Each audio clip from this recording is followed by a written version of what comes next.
Are you looking for sports knowledge? I always liked on-base percentage. I was a big on-base percentage guy because there were some kids you would look out and go, damn, that kid is always on base. Passion? Weapons, weapons, weapons. How excited. I'm fired up today. Accountability? Hello, my fellow ladies and gents. It's ye old fraud slayer back with yet another fraud slay. Loyalty? One all-around basketball player, rebounding, assists, everything. I'm taking LeBron James.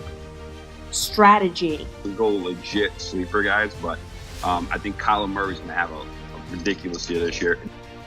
Mixed with laughter? While keeping it real?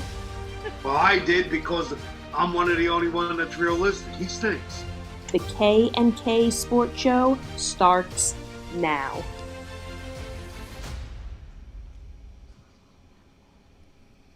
We are live on a Wednesday night. The panel is ready. Yes, I am in a shirt and tie. I am going to court in the 9 o'clock hour tonight against Mr. Kirkpatrick, and we're going to get into that in a couple of seconds. But, gentlemen, how are you, Mr. Petro? You're on my side tonight. How are you, buddy? I'm good. How's everybody out there? It's hot. Hot couple days the last couple days. This is brutally hot. Absolutely. Mr. Sickinger, how are you? That's right. We got baseball back. Don Beelan. Yeah, we're going to get Beelan later, see what he says. And Mr. Kirkpatrick, how are you, my friend? I'm going to call you my friend in the first hour. In the second hour, I'm going to come all over you. Well, unlike you, I'm not in a shirt and tie. I'm not going to kiss up to the audience. I just okay. I'm doing well. I want to, wish everybody a happy Wednesday, and I want to send a little happy birthday wish out to my good, my buddy Ted. All right. And I got a little picture of Ted. He turned 13 on Monday, and he wanted to say hi to everybody. So here's my buddy Ted. And I'm going to be dog sitting for this guy next week. And there you go. There's Teddy. Happy birthday, Ted. Happy and funny birthday, story number about 13. Ted. Jim and I were talking yesterday.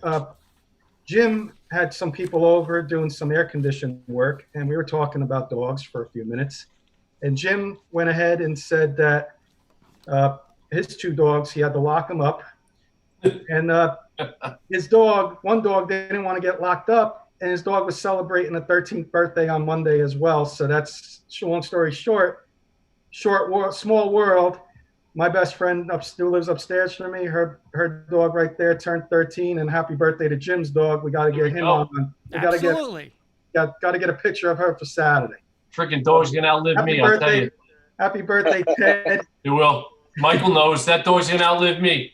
Happy birthday, Ted. And look forward to seeing you and spoiling you next week, because I'll be dog sitting for him next week. I want to get into the show real quick, Mr. Kirkpatrick. Tonight we have a special guest. Former New York Giant, Stephen Baker, the touchdown maker from the New York Giants, Super Bowl champion, will be joining us roughly around 8:30 tonight. Super excited about that. Super excited. Chiefs? Couldn't get a Chiefs guy? Couldn't get a Chief yet, but you never know. By the way, we start off with the best, Jim. We start off with the best. By the way, Jenny Hoops is saying greetings from YouTube. So we're up and running on YouTube, up and running on Zingo, up and running on Facebook. Petro, go ahead. Give us our interactive question of the night. So we're going to go back to sports topic tonight. I want your Mount Rushmore of your college football players that you have seen play. So don't go and say, Ernie Davis and guys like that you haven't physically seen. So only guys that you've seen, your Mount Rushmore college football guys that you have actually physically seen play football. Okay. I got some good ones. I think I went outside the box a little bit. I'm excited about that. I think I did too. And Mr. Kirkpatrick, we have our third giveaway tonight. What is our giveaway? What is our first giveaway clue? Our first giveaway clue, again, so I'm going to want this is a college football team, okay? Question is going to be, want the full team name. Clue number 1 is going to be our original name we were called the Wesleyans or Methodists. That was our mascot name. What was our original mascot name? We changed into this team's name. Give me that team name in the 9 o'clock hour. Okay. So we will get to that. Let's start off real quick. Baseball is back. I got a little rapid fire round for you guys. It's going to be all baseball related. Mr. Thank God. Mr. Sickinger, since you are the Mr. Baseball on this panel, I'm going to start with you. Will any team besides the Yankees, Nationals, or Dodgers win the World Series this year? Yes. Short season. This is going to be a short season. Okay. You know what? Because if you went by last year, once again, real quick, I know this is a quick hitter, but the Nationals wouldn't have qualified for the playoffs after 60 games, and the Mets had the best record in the last 60 games. Okay. So take a beginning or an end, wherever way you want to go with it. I think it's going to be a real surprise. I don't think anybody's a shoo-in. This is as much of a sprint as you're ever going to see. You know what? It's going to be different. This is awesome. You know what? I am up on everything. I was listening to people talk about it today. You know what? And some people are for the DH, or now they're starting a runner at second base. You said, oh, you're making it like a kid's game. No. Once they listen to me and make baseball a 7-inning game, you will increase your popularity. Because you know what? You guys all know, we're all baseball fans, but 9 innings to sit and watch is a long time, whether you're in the stands or at home. You make baseball 7 innings with a couple of these other rules, bang. Okay. Petro, anybody besides the Yankees, Nationals, or Dodgers win the World Series? I'm going to say Come on, go with your heart. no. I'm going to say no. Okay. Mr. Kirkpatrick? I'm going to agree with Jim 100%. I hate this as a Yankee fan because I feel, you go 10-10 in your first 20 games. Anybody goes 10-10, you're in trouble. We talked about this for weeks, Kurt. And then the other side of it, if a team gets hot and goes 20-12, 30-15 in their first 45, they're in the playoffs. And I could see a young team. I'm just going to throw one team out there. Okay. I could see a young team catching that hot start, the Toronto Blue Jays. Okay. What do you think, Jim, on those Blue Jays? I'm sorry, we're in rapid fire. We're in rapid fire. Okay, by the way, sorry, Brian Neal is saying baseball. I bet one of those 3 teams doesn't even make the playoffs, he's saying, which is it's a good big statement. Hey, Kurt, as far as a rapid fire question, does Kenny have more glasses than Elton John? These are my this guy. Jim, He's got a new pair of glasses. He I might, got one Jim. pair of cheaters here. Hey, these are all from my friend Dylan, too. He's the one that gave them to me. He might. He has more than me. Baseball's back. Those are his Wild Thing Rick Vaughn glasses. There you go. These are my Galera glasses. The skull and crossbones on those bad boys. I just noticed he's like Elton John. He's going to start coming on with different glasses all the time. Good luck, Ken. Guys, By the way, if you watched on YouTube, my friend Katie posted pictures of Ted when I posted Ted's picture up there. There you so go. they're watching on YouTube. Nice. Our friend Jeremy Gorin saying Mickey Callaway would have been manager of the year after 60 games. So, The last 60 games, yeah. all right, so my next question has to do with games, Mr. Petro. I'm going to start it right now. 75% of 60 games is 45. Am I correct? 75% of 60 games is 4. Yes. Okay. Will Giancarlo Stanton play at least 75% of this year's baseball games? Yes or no? Yes. Him and Aaron Judge both will. Okay. Yes. Kenny? He better, or he's going to be the first repeat fraud slay ever. Mr. Sickinger? If he does, that means we're doing well. Yeah. And I hope he got my letter about making adjustments. Sent him a little tweet about making adjustments on that slider on the outside corner. Not all in or strikes, Giancarlo. So, oof. Next question. If by any chance it's a 60-game season, by any chance the New York Yankees are one of the teams that Mr. Brian Neal said doesn't make the playoffs. Will Aaron Boone be fired? Sickinger. No. Kenny. No, I don't think you can fire any coach after this year. It's a 60-game season. I think they all get a pass this year. Petro? I think they'd be looking like, yeah. No way. No. Okay. No. Hey, Kurt, I got one for you. Sure. They moved the trading deadline. Okay. How much of a salary dump is that going to be for teams? Yes. Let's think about that for a second. We're not going to get into it tonight, but let's think about that. Your team's out of it. You know what? What a great year to have a salary dump. If you just want to get rid of players and you realize you're not going to be in it, guys, contract, whatever. Contracts. Right? Let's think about that. Salary dumps, right? So, I'll take Strowman if Mets don't want him anymore. You know what? Right. How about a team setting up a shopping list, like teams that are still in it? This is going to be interesting. Guys, by the way, Kenny, Will Cologne from Viva La Bills is going to – I'm going to agree with him, and he's the only one that said fired. You know what? With that Yankee, I don't care if you're playing 20 games. You better make the playoffs if you're Aaron Boone.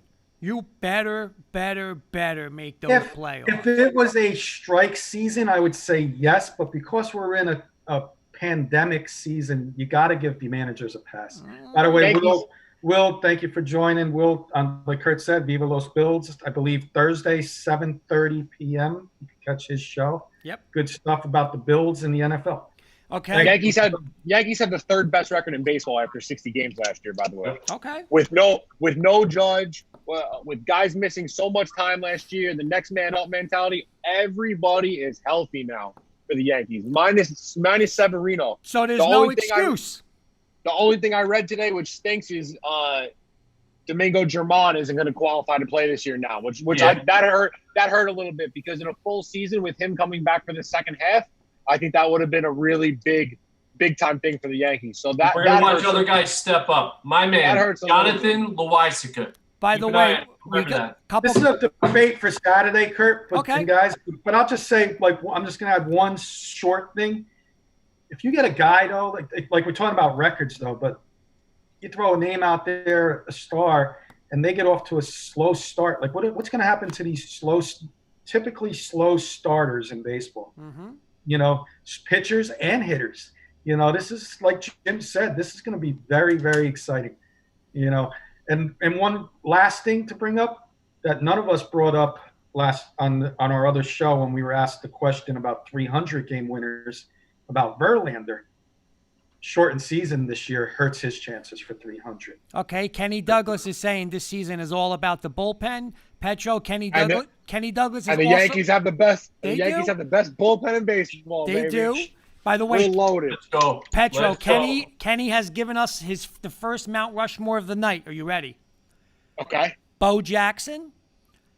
Okay. Deion Sanders, Ricky Waters, and Ron Dane. So Ricky Waters surprised me. Dane is a little surprised. The other two, I feel, are going to be popular. I got them written down. I'm going to write them popular ones down. We're going to try and do the most popular. See who gets the most votes. I'm going to tell you that no one is going to have one of my four guys. I might. I know one person has the one guy on my list, but other than that, I don't. Also, I'm a little younger, so my list is a little different because I can't say like both. I can't say those. Well, I can't. I didn't see those guys. 20 years is 20 years, my friend. Guys, we got our second one. Our good friend Zoli, Bronco Franzoli, Bo Jackson, Barry Sanders, Deion Sanders, and Tim Tebow. I know there's better, but these are the people I saw play, and that's what we want. Fair enough. That's very fair. Okay. Our friend Virilli is saying this is great. Will bring my DraftKings stock up. I'm not sure what he's talking about. I don't know what that means. I don't know. He's a big dude, so you know what? We don't mess with him. The DraftKings stock, baseball, being able to bet on baseball. Oh, okay. Oh, okay. Okay. Guys, real quick, I want to do a quick promo before we get to the next segment. This is with our guys, Joey Jarzinka with the Eastern Observer. Join our friends at the Eastern Observer as episode number 25 of the Primetime Rundown. Zoom interview series returns on Monday night, June 29th at 8 p.m. when Joey Jarzinka sits down with MLB.com and New York Mets beat writer Anthony DeCamo. For more information, check out their Facebook page at the Eastern Observer. So please check that out. Also, too, for our fans out there, if you've noticed, Kurt's got quite the rig right now. He's got a microphone. He's got earphones.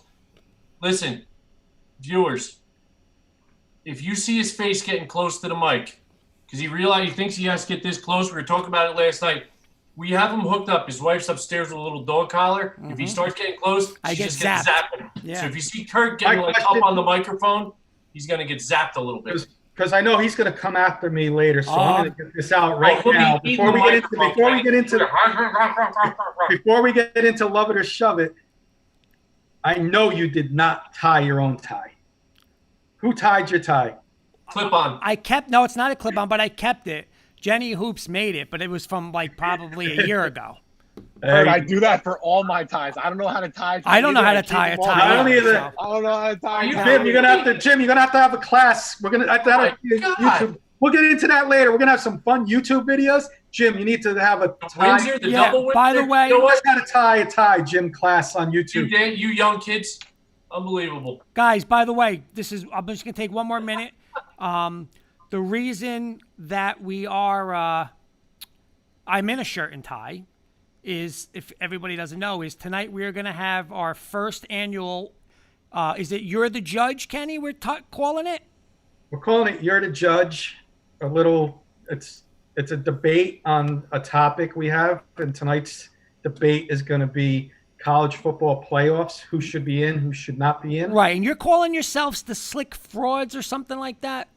Jim and I are Sick and Slay. Oh, Sick and Slay. Okay. The firm called Sick and Slay. Me and Petro are called the Big Conference Boys because we're going to defend the SEC. And what we want from the audience is going to be our jury. Yes. We want you to vote when we're done. Yes. We want votes throughout the rest of the show on who's the winner of the debate, who's the guilty and who's the not guilty. Yeah, tell the truth.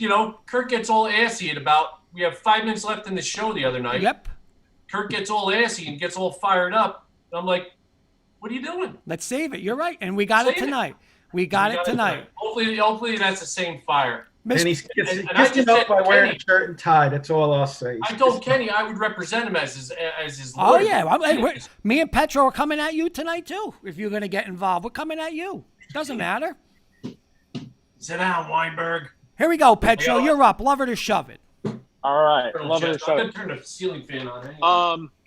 So I have a few baseball questions. Some of them we already asked, so that one was answered already. So everyone loves team besides Yankees or Dodgers to win World Series. Love it or shove it. So Jim and Kenny, you said you guys love it. I think it's your best year to get somebody out of the ordinary. It's a bettor's dream, Petro. I think I'm going to throw a few dollars on a bunch of teams. Shekels, right? A couple long shots. Yeah, I like it. I like Atlanta. I think Atlanta is a good team to throw some money on. They're one of those young teams that you talked about. I think that can make a run. I hate to say it with no fans. Kurt's Astros. Yep. Got a shot. That's my team. Astros and Dodgers White Sox, are my two. Okay. It's whoever gets off. It's like a it.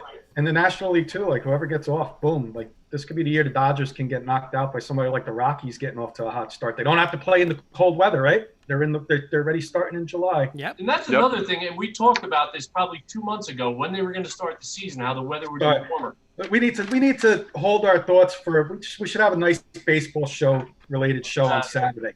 Yeah. Okay.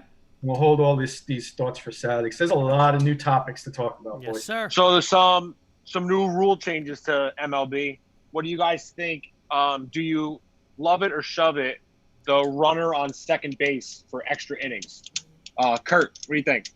I like it. I do. I mean, again, I'm always down for something different, so I like it.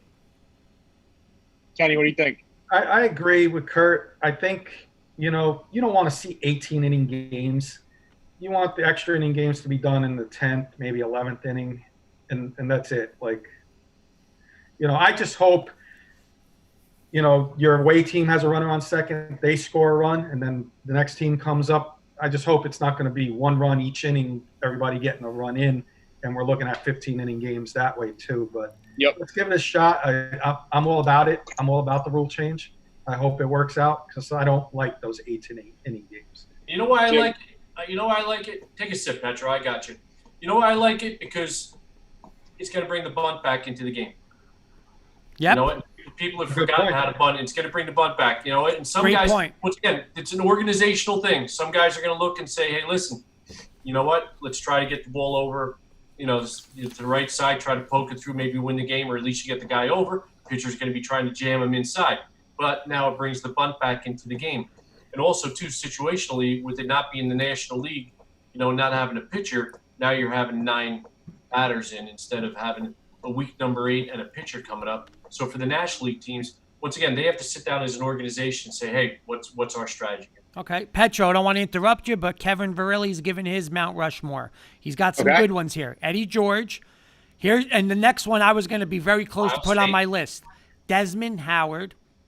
Oh, it's a good one. Barry Sanders and Ricky Williams. Okay. Those are his 4. Good list. So I like and don't like the runner on second base. The only thing that I would tweak on it is I think the 10th and the 11th inning should still be regular baseball because I think you should get 2 real innings of extra. After the 11th inning, that's when I think the runner should be put on second base to try and speed it up a little bit. But I mean, it's because I just think it's like you said, it's sacrifice bunt, moving to third, and then a pop fly to the outfield, and a run is most likely coming in. Mm-hmm. Because I don't know how the rule's going to be. You could just, I guess, you could just put your fastest runner out there, right? No, it's the guy who made the last out. I was wondering about that today. They showed it on the MLB Network. They were talking about that changes things. That makes it a little bit more interesting. Then I didn't know if you could just go and, like Yankees, for example, can go, hey, Tyler Wade, you haven't played today. Go out there and go on second base and run as fast as you can. You know what I mean? Like teams like that don't play one of those everyday guys. Someone like Jacoby Ellsbury who can't go up there and swing. Guess what?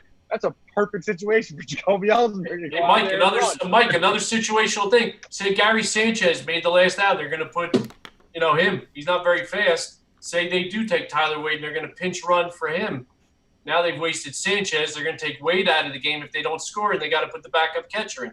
So once again, more situational stuff. You burn 2 bench guys technically, really, when you're doing that. Yeah, it's true. All right, universal DH. Love it, shove it. You guys know how I feel about it. I think there shouldn't be $30 million pitchers up there swinging a bat anyway. So, Kurt, what do you think? I totally agree with you. Kenny? Agree with you also. Yeah. You know what? I was always a DH guy, and once again, I think you're going to see it now. And one of those trade things that you're going to see maybe also, too, is you may see an aging slugger from the AL go over to the NL, whose teams aren't constructed to have a DH, and maybe get a guy to go in there as a professional, as what they call a professional hitter. So once again, to be determined, but God, it's great to be talking about this.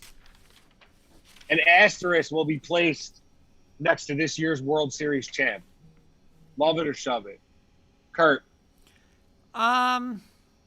You know what? I don't it's think a big topic. Everybody's been I know. I don't think there should. I mean, I don't think there will, and I really don't think there should be. I mean, listen, it's equal for everybody. Yes, it's a shortened season, but listen, everyone has a fair chance to win the World Series. So I'm gonna say no, and there shouldn't be.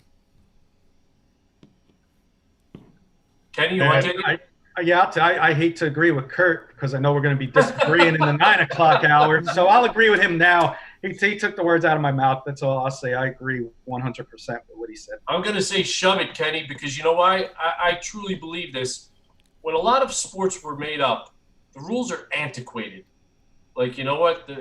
How big the court is, the length of the football field, this, that. Baseball, once again, 162 games is just way too long of a season. You know what? You want to keep people more interested. In my eyes, make the game a little shorter to 7 innings and shorten down the season and make these games a little bit more special than, you're having these dog days where you're dragging it out and the season just gets too long. So you know what? My feeling, you win no matter if it's 60 games, 154 like they used to, or 162, a season is a season is a season. And if you win it, then you deserve to. You ran the gauntlet. You did a good job. I agree. I mean, you got to play, right? You still listen. I know the pressure. The pressure isn't going to be on where it's like in the Bronx in October when the fans are just screaming and going crazy. But you're still got to go out there and play playoff baseball no matter what. Yep. The pressure is going to be on. There's guys who haven't made the playoffs. I think there will be like some teams that, like you guys said, that could sneak in that never have seen playoff baseball. Like, what if the Angels somehow get in the playoffs and you got Mike Trout in the playoffs? You know what I mean? You never know. And like the Mets, you mean to tell me a Met fan is going to look at this championship differently if the Mets somehow can pull off winning a World Series? There's no shot. Jim, I agree with you. I think the season should be, when they proposed 114 games, that was like the players' first proposal. Yep. I actually think that that's what the season actually should be. 114 games. You split it up down the middle, 57 games, then your All-Star break, and then you have 57 games. 162 is long, man. It is a long season. Petro, let me ask you guys a quick question.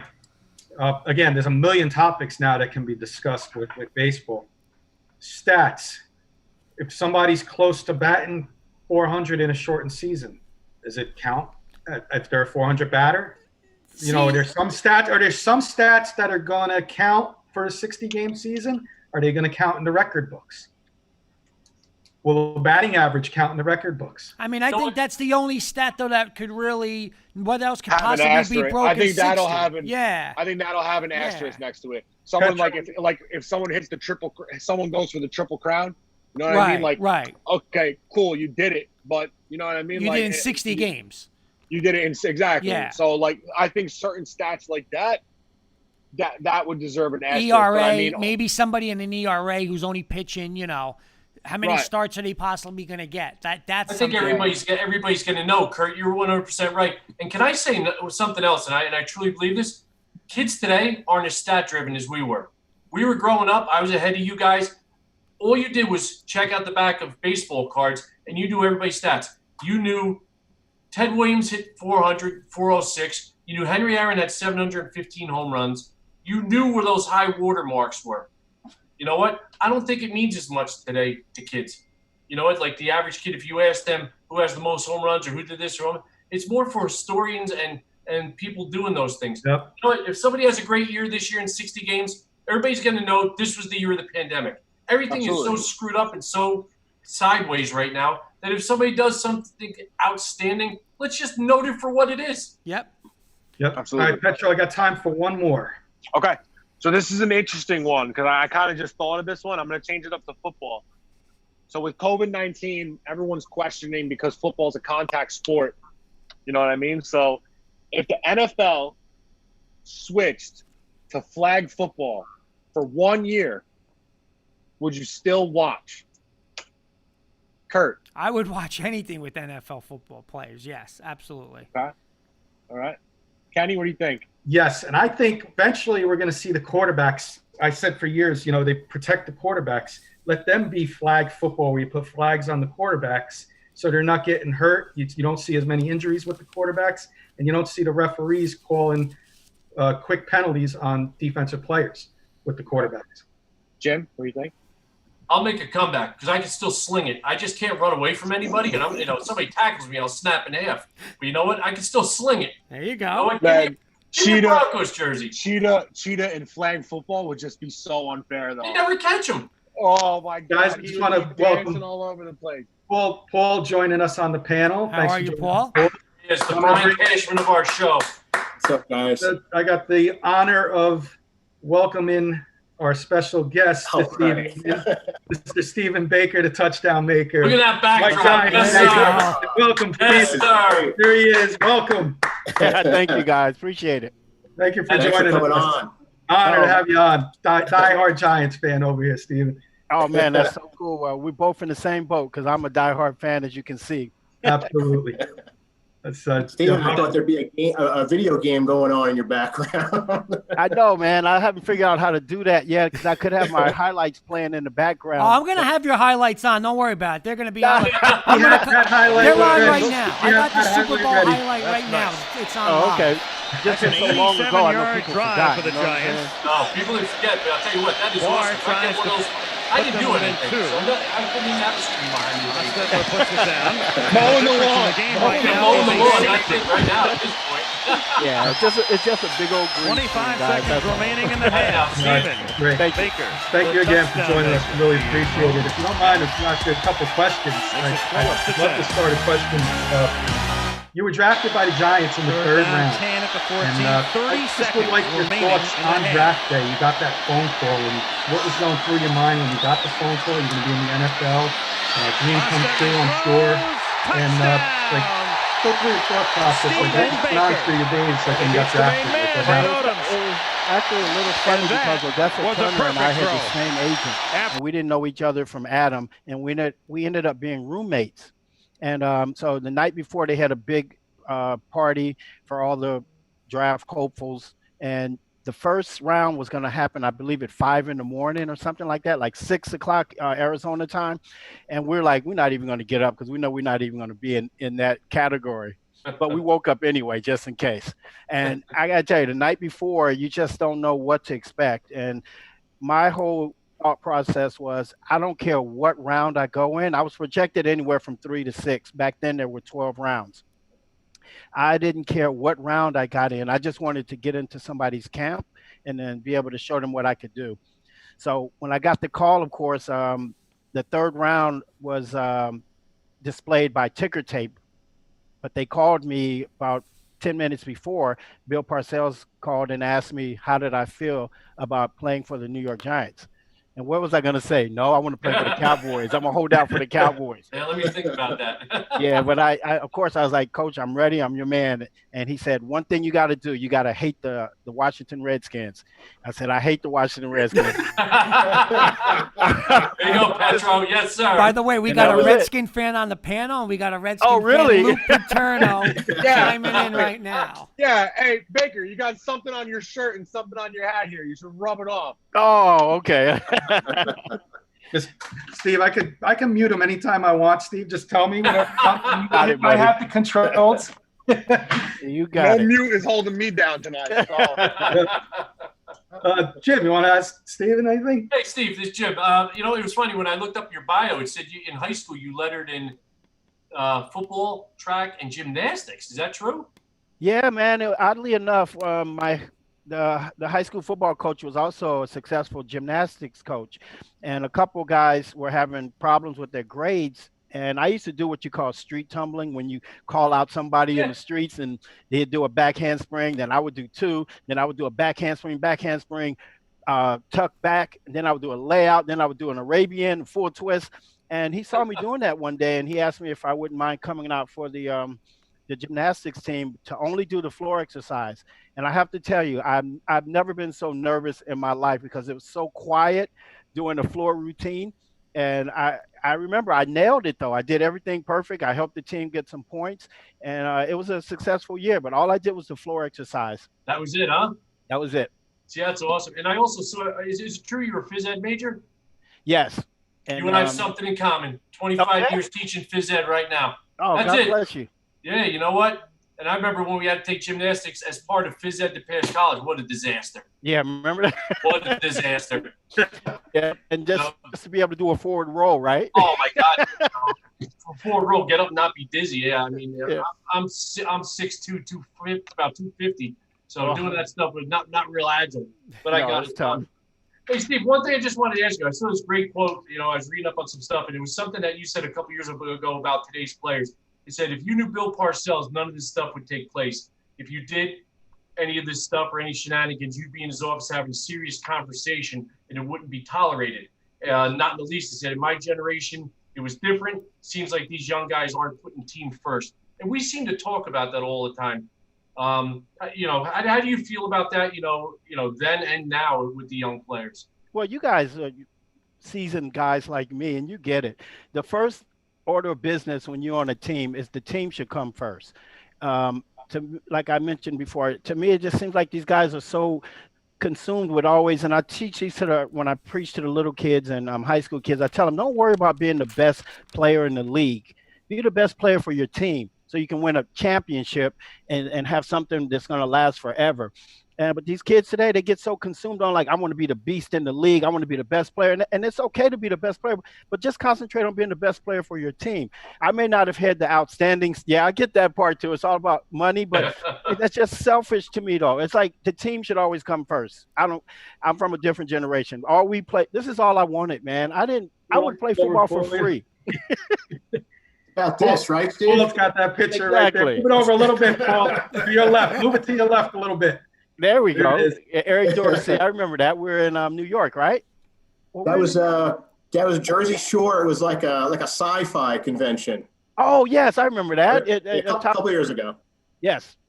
By the way, Jim, Petro, and Kurt, we are to address Stephen Baker as the touchdown maker. Absolutely. I'm sorry. Paul and I know Steve as the touchdown maker. You guys need to address him as the touchdown. I appreciate that, guys.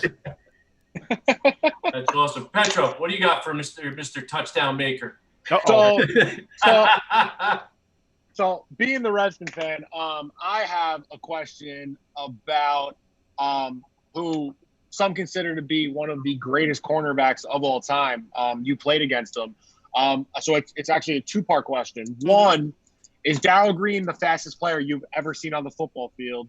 And two, is he the toughest defensive back you've ever gone up against on the football field? I'm often asked that question a lot, and that is my exact answer. I say Darrell Green, hands down, was the most polite gentleman. He just played hard. If you beat him on the play, he'd pat you on the backside and say, good play, but he was not very physical. He actually he moved like a cat, and I got into a lot of arguments with people because, sometimes generations seem to lose aspect of how players were back in the day, and everybody was all on Darrelle Revis, how great a DB he was. And don't get me wrong, Darrelle Revis was pretty good, but I tell people when we would have watched Darrelle Revis in film study, we would have called him robot butt, meaning his hips are so square. You notice how he moves. It's really square and looks like a robot. And if you look at Darrell Green, his legs cross each other. You guys know the karaoke drill. His legs, he moves like a cat, man. And that to me makes a great cover corner. And the receivers are bigger and more powerful now. That's why the quick guys still give these DBs trouble, man. You ask any defensive back, they would rather go against 6'2" receivers versus a 5'8" guy that's got this quickness. Case in point, my man for the Patriots, Edelman, who I adore, man, because he gets it done. You can't touch it. He's the epitome of doing it for the team. You know what I mean? He don't have those outstanding stats like, and don't get me wrong, Julio Jones, Odell Beckham, they're all great receivers. But he epitomizes what you mean about team. Yep. Okay. It's a good answer. I grew up, my father, he was a Redskins fan, so I grew up, ended up having to like the Redskins by default, and I have to suffer while he had them during the glory days. So that was just a question I had. That was my dad's favorite player growing up. So he's all class, man. And I tell you, I love the quote he gave me. We had a game against them where everybody had a breakaway, and I was the only one to score on my breakaway. And, Darrell Green, that's why they drafted him. Remember, I was a Cowboy fan back in the day, and I remember they drafted Darrell Green so he could run down Tony Dorsett when he broke away. So I had my 80-yarder against them, and I am hauling butt, man. And the last 10 yards, you hear the announcer go, yeah, but Darrell Green's gaining, and I swear, man, it looked like I was running in slow motion how fast he came into the screen. So they asked him afterwards, why didn't he catch me? And he said, the guy I was chasing wasn't exactly a turtle. So I thought that was a pretty good honor. That's cool. That's pretty cool, man. Yeah, I give him respect, man. He could haul, bro. Real quick touchdown maker. I'm living here in Maryland now, Southern Maryland, but I'm New Jersey born and raised my whole life. I just moved down to Maryland about 10 years ago. And I'm in Redskins country now, but thank goodness they're not good right now. But they might be now, man. But they're getting a little better. I love the coach. But it's tough living down here. With I got a couple Giant fans, but I'm not used to being in enemy territory. I know what. Fan.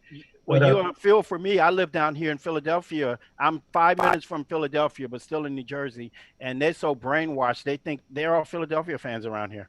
Yeah. Oh my God. So it's horrible. They booed Santa. Thank you. Yeah. So I still wear my stuff around here proudly. And There what you I go, tell man. them is, and this stings a bit, I tell them, look, you guys are tied with the Jets. You both won Super Bowls, but it only took the Jets one try. Ouch. There you go. Also, too, if you just happen to go like that. That too. Hey, by the way, yeah. Okay. Petro, let's bring it to Paul, and then we'll go back around if we have time. Paul, I know you got a question for Steven you want to bring up. I mean, touchdown maker. There you go. Yeah, Steven, I remember the Giants won their first Super Bowl. I think you were drafted the year right after that. Yes. So, I mean, you must have been pretty pumped coming to the team. I really was. Okay, I'm sorry. I didn't mean to cut you off. No, that's okay. I remember when they drafted you and Mark Ingram, because that was like one spot, if they needed to kind of bolster up the spot, I think that was a position. So I remember as fans being pretty excited about that. Yeah, Mark was first round. I was third, and Odessa was fourth. And they were looking for, I was told we're looking for big play receivers, and I averaged over 25 yards a catch while I was at Fresno State. So when I got here, of course, we knew we had to beat out the other receivers that they had here. But tell you what, when we got here, man, we felt like we belonged. We used to have so much fun in the one-on-one drills and just trying to bring the crowds to their feet. But one practice I remember we weren't doing too well, and we're practicing against the Patriots, and Parcells brought us all up together. He said, rookies, all come over here. So we all got over there, and he read us the riot act. Then he said, take a look over there, meaning look at the former players. I won the Super Bowl with them. I don't need any of you sons of, I mean, you talk about looking like a dead fish on ice, man. We were like, wow, he's right. You know what I mean? He don't need us. They won the Super Bowl last year. So we got it in gear after that. Well, one of the things that's always bugged me as a Giants fan, and I'm sure Kenny's going to agree with me on this, when you won your Super Bowl in 1990, Parcells left soon after. Ray Hanley becomes the coach. Oh, and coming off that Super Bowl, he opens. I know, but he opens up an open competition for quarterback between Sims, who's now healthy, and Hostetler. And Hostetler ends up becoming the starting quarterback after that competition. This is what I've always wondered. And it's a hypothetical question. I would love to ask a Giant what they think about this. If Norwood had made that field goal, do you think Sims would have just gotten his job back by default? Wow, that's a good question, man. I've never been asked that one before, because I hate to even think that he would have made that field goal. Every time I watch it, I get chills because it looks true from the onset. And but you know what? You raise a pretty good question there, man. I don't know if I have the answer, because you're absolutely right. What would the mindset have been?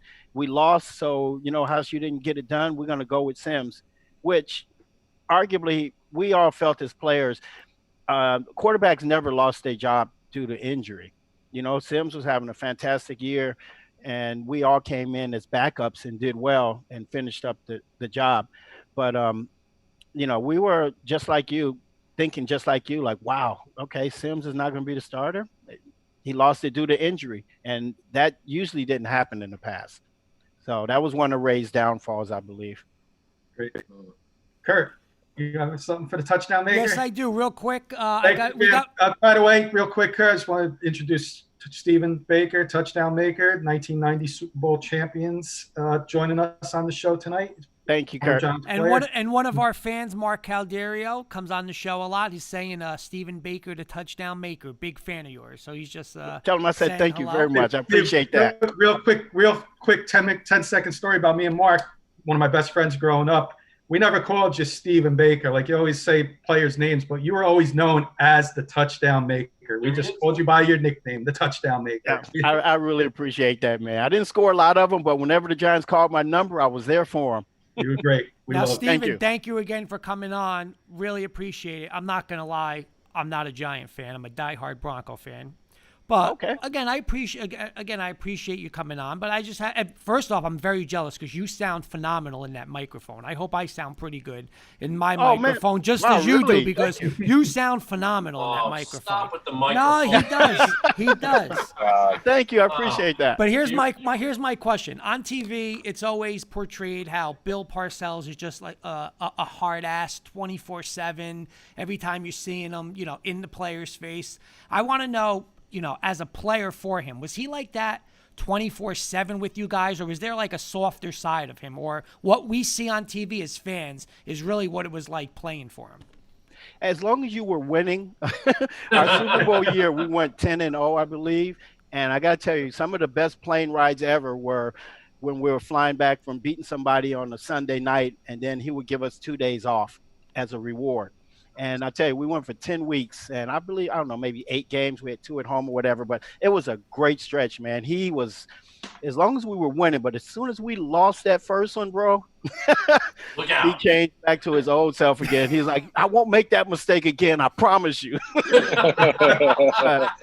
You always knew where you stood with him, man. And real quick story, once we lost like 3 games in a row, and he came into our meeting, and our meeting he does every morning at 9 o'clock. He said, look here, man, this is the way it's going down. Management is starting to come down on my ass. And if we keep losing and I get fired, you can best believe I'm taking some of you son of a bitches with me. Get your head out of your butt and start playing.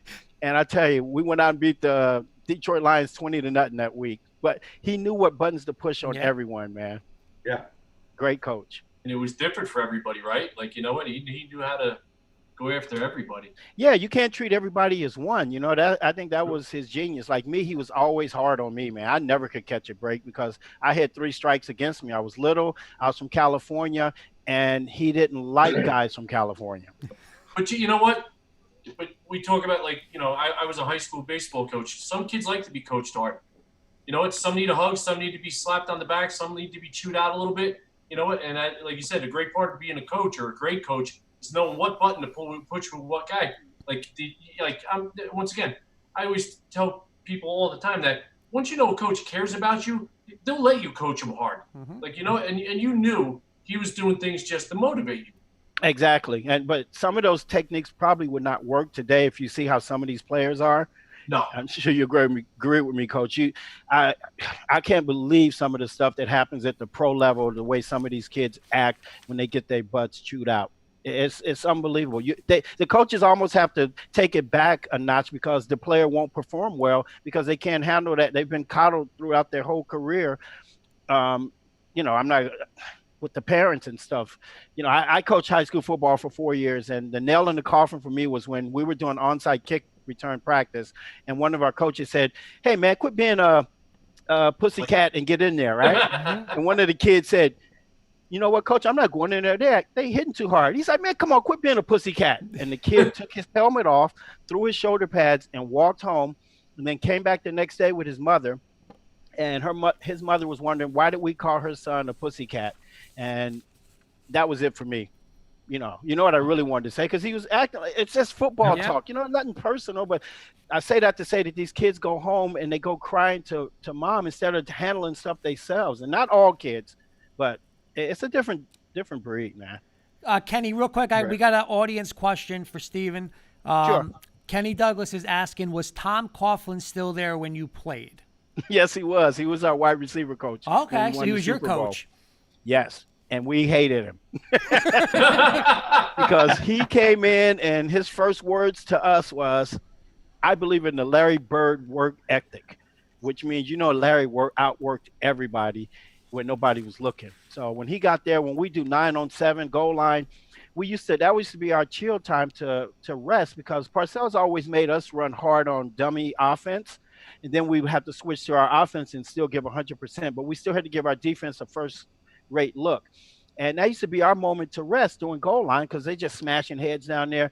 Man, Tom used to call a quarterback, and we used to go down to the other end of the field and run go routes and slants and post corners, and we hated him for it. But I have to tell you this. We took tests the night before every game, written, multiple choice, essay, and if you didn't know it, you didn't play. he left no stone overturned. When we got into games, we actually would laugh because we knew everything. He had us knowing everything the quarterbacks knew, reading the fronts to tip us off to the coverage. And Mark Ingram and I had so much fun that year. I'm not even going to lie. And of course, we won the Super Bowl. We gave him a big hug and everything. But he was a hard bottom too. It's actually funny you just said that because one of our somebody in the audience was just asking. As soon as while you're talking about that, John Zimmerman just asked how tough was Tom Coughlin as a wide receiver coach. Yeah, literally not while fun. you were talking. So not fun, but we loved him in the end, man. He was a great coach. I learned a lot from him about pushing yourself even harder. I thought I was working out hard, but when he got there, man, I tell you that post corner route I ran in the Super Bowl, he taught that to perfection. And I ran it. I always tell people, they always say, what were you thinking during that moment? I said, I'm going to run the best one I ever ran in my life right now. Everything I've been taught from high school, junior high, junior college, Fresno, and eventually what Tom Coughlin taught us. You could have put anybody there, Mark Ingram, Odessa Turner. We all would have ran that route the same. And one more question from the audience, Kenny, and then we can get back to our panel. Kevin Verley is asking, where's the best stadium? What's the best stadium you played in? Man, I have to say the New Orleans Saints, because I got my first NFL touchdown there with Jeff Rutledge. And funny enough, to catch your first NFL touchdown from somebody that you met when you were in high school. I met Jeff Rutledge. He played for the Rams, and I was an all West Side high school player. And he was the guy handing out the trophies. I shook his hand, and a couple of years later, I'm catching my first NFL touchdown from him. And, of course, I had an 85-yarder down there. And I love it because that place gets so loud, guys. It's the loudest thing I've ever heard in my life. It feels like you're in a dream. You can't even hear. But to score an 85-yard touchdown and you can hear a pin drop in there, that was the best. And we won. There you go. Damn, I couldn't even run 85 yards. Hey, I got to. You have a couple of minutes. We can ask a few more couple more questions. You have a few more minutes? Steve, real fast. I got to know, when Norwood kicked it, were you watching, not watching? Yeah, sadly enough, man, I couldn't, man, because that game was just one of the most nerve-wracking games ever. Because you got to think about it. Here's your dream to win the Super Bowl. I got lucky, got a touchdown. Now all we have to do is win this game, and you're immortalized. And it comes down to this kick, man. If they would have ran the ball all game like they did that last drive, they would have killed us. But he lines up for the kick. I'm looking, and I said, I can't even look at this, man. I turned my back and faced the crowd. And I can still hear the ball being kicked, the boom. And I just prayed, and I looked out the corner of my eye, and when I saw one of my teammates jump so high, I said, I know he didn't jump that high because he made it. And so I never saw it until I saw it on the replay. But it was so nerve-wracking. I don't know about you, Paul, but I couldn't look neither. Yeah, man, I couldn't look just pour out of you when something like that happens. I was on my knees, like praying. My father was reading me the riot act because he knew that in the next 2 seconds it was either going to be extreme jubilation or utter frustration. He says, if he makes it, which he probably will, he said, leave the room. I don't want to see you throwing things and throwing it. No, I feel you. I play Madden online, and I almost broke my controller today. I'm not even gonna lie. I gotta calm down. I'm too competitive with it. At least my team this year, the Chiefs, we didn't have to wait for somebody to kick a field goal. Steven, I've been waiting 50 years for that. 50 years as a guy. I mean, a lifelong Chief fan. Wow, you guys got robbed the year before, man. That offsides. Yep. That had to be a killer. Oh, that offside was terrible. It was terrible. I felt so bad for them. Ford, are you kidding me? I know, right? Started. You like this? And of all the teams for it to happen to, it was Mr. Brady. Of all the teams, it was like sticking a fork in the wall. Oh my God! And he was here. He was here. Oh my God! I couldn't even believe that referee made that call. You should have seen him when Houston went up 24-0. It was about to get real dicey this year. It was about to get real dicey. It was not good. It was not a good I was like, "Cut! Let's go!" He's like, "I got you." Start throwing it all over the place. Well, I use the Chiefs when I play with Madden online. Believe it or not, I get a lot of flack for it too. Tyreek Hill, right? Tyreek Hill, man. Touchdown maker. We're getting a shout out from Gary Giordano. He's saying, I still have my Stephen Baker, the touchdown maker, signed ball. What up? My man, Gary. Of course. What a small world. What's up, Gary? Wow, what a small world. That's my best friend, man. I'm best man in his wedding coming up. Is that right? October. Yeah, that's Oh, wow, so cool. That's Steve, my if we guy. have We grew a up few more together. minutes. We have a couple more questions we'd love to ask you. If you have a few minutes, we'd ask you. So I have questions. I mean, I feel like you've probably gotten this question a ton of times, but I mean, listen, everybody immortalized Lawrence Taylor as the best defensive player that they've ever seen. So I just want to know, you probably saw him. You had to go against him at practice, I'm sure. Was he the most intimidating person you've ever seen on the football field? And I mean, can you just give like an example or like one story? Like, it's a family show, so keep it LT story PG-13. It's not a family show. Let it go. Keep it PG-13. I know Lawrence Taylor probably has some wild ones, but like if you just have like any kind of like wild Lawrence Taylor story or anything. Wow, please. man, I wish I did have. I'll just say that we used to say, thank God we don't have to play us. And I can just remember a couple of times when I had to run drag routes across the middle and he dropped back in coverage. And it's just something about Harry Carson, Lawrence Taylor, those linebackers, if they just touch you, man, Pepper, it hurts. Yeah. Even when they just jab you, you know what I mean? Throw you off your route. It actually hurts. So I would say he never caught me flush in practice. I only saw him catch Dave Meggett one time. But I do remember the first time I got my first NFL check. And I got my first touchdown against the Saints, and the team kind of welcomed me. So we're at the hotel having a couple beers. Then we decided to go to another club, and they said, "You're gonna go ride with LT." Oh boy! And I'm like, "What?" I'm Awesome. like, "It's a little hype." But LT was a partier. I didn't party that hard, but I was partying. But he was partying so hard, he was running red lights and mumbling to himself. And I actually peeked down and saw his check, and I was blown away, guys, because I was like, back then it was a lot of money. I believe it said like $75,000 for one game, and mine was a measly $44,500, which I was not complaining. Trust me, straight out of college, that is great money for playing a sport you love. But I just looked at the disparity, and then we played the Jets the following week, and I saw why he earns that type of money. Because man, when he went after Richard Todd one time and just decked him, and I was like, that's why he gets paid $1 million a year, because he was truly unbelievable coming off that edge. And if you notice all of his highlights, he never hit anybody dirty. No, yeah, he never came in head first. The most iconic hit with the, I mean, it's as a Redskin fan, when he broke Theismann's leg, he was the first guy. He was in tears, crying, calling everybody over. He was just, when he was on the football field, there was I didn't see much of LT because I'm a little bit younger, but just watching the tape, man, that dude was just 100% all go and just loved playing football, man. You could just see it was just pure love for football. Yeah, because they didn't used to block those guys on backside tosses. Oh, forget him. He'll never make it there. Man, LT comes slanting down that line. Yeah. Yep. That's awesome. See, Man. the real reason why Petro asked you that question is he's really hoping, as a Redskin fan, Chase Young becomes the next equivalent to LT. Petro, I got to tell you this. I love the new coach you guys got. I don't know if you guys have seen that highlight of him when he was chewing out his team. Rivera was chewing out his team when he was at the Panthers.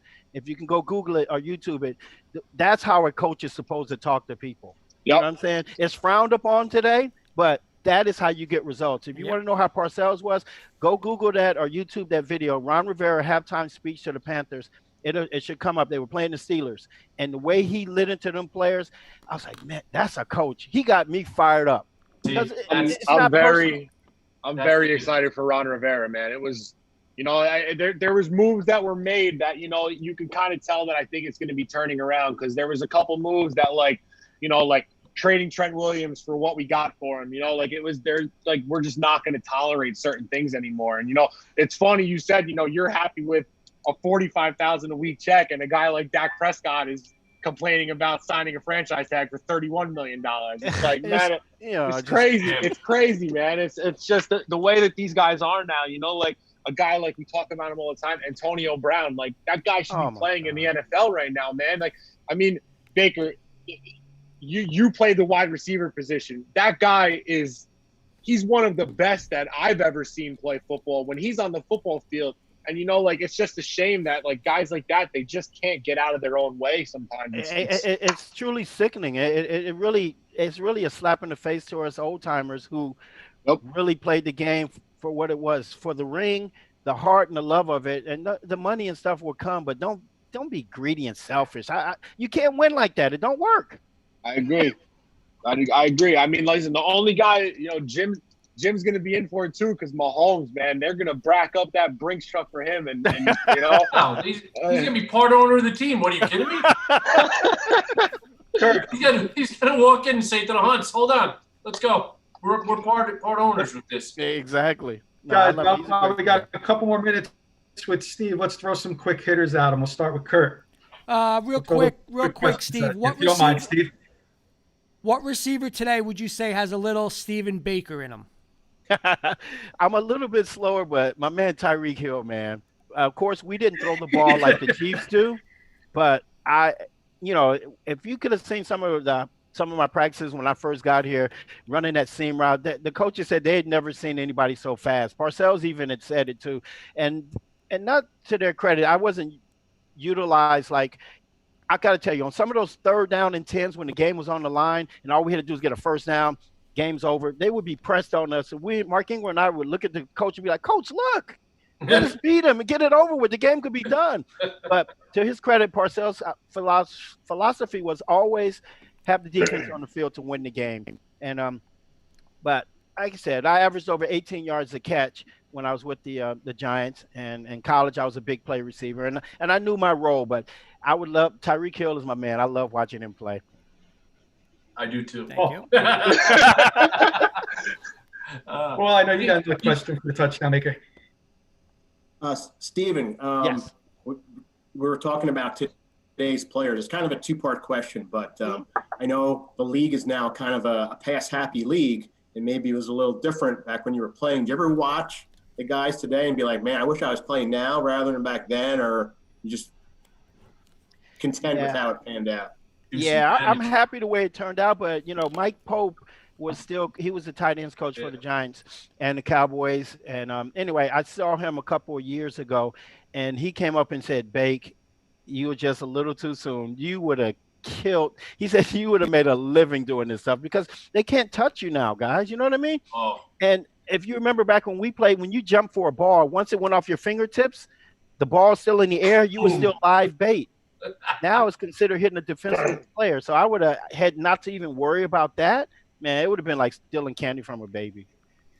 Stephen, did you ever get to meet Odell Beckham Jr. or some of your return appearances to the stadium? Any thoughts Just on once. how At his one career golf went? outing we were at, the Giants do an annual golf outing every year, and he showed up to that one. And, I went up and introduced myself, and he was nice and everything then, but I don't approve of his play.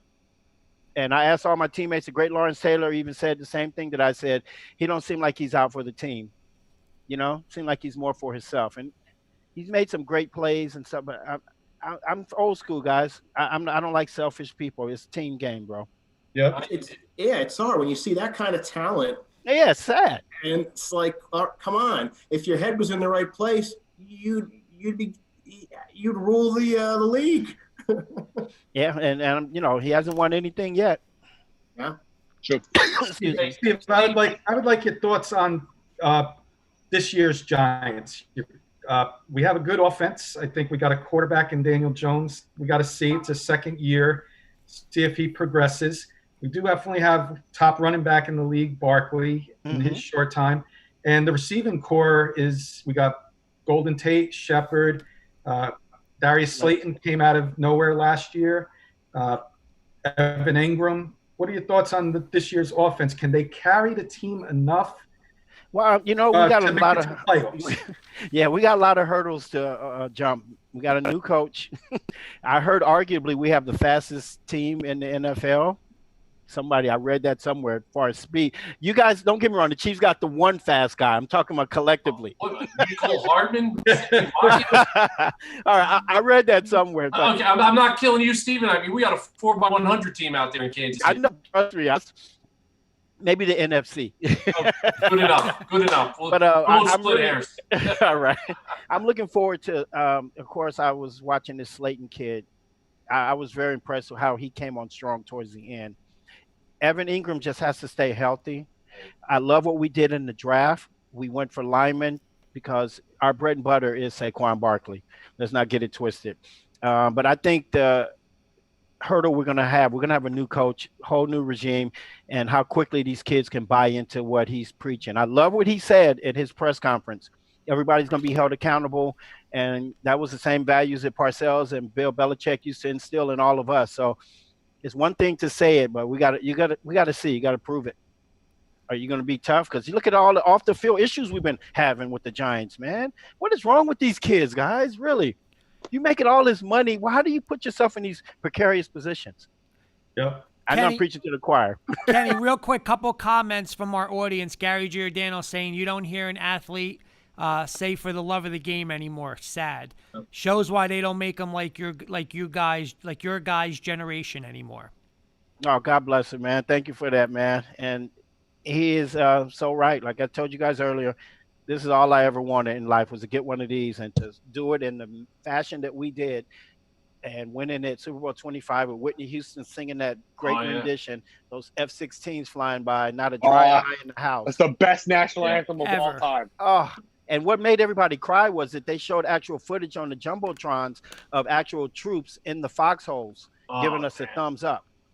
And it was nighttime over there, and it was like so moving, man. And she rocked it. Steven, we got another question from Kenny Douglas. This is going to be. I'm interested in this answer. Who was your favorite quarterback? That is too funny, man. You know, I love both my quarterbacks, but Hostetler would let it go if you were covered because he believed in if I'm even, I'm leaving. He would give you a chance to make a play on it. Sims was the most accurate guy I've ever seen. He never hung me out to dry on any pass. I never had to jump 10 feet in the air and worry about getting my head taken off. So for accuracy and the game on the line, give me Sims.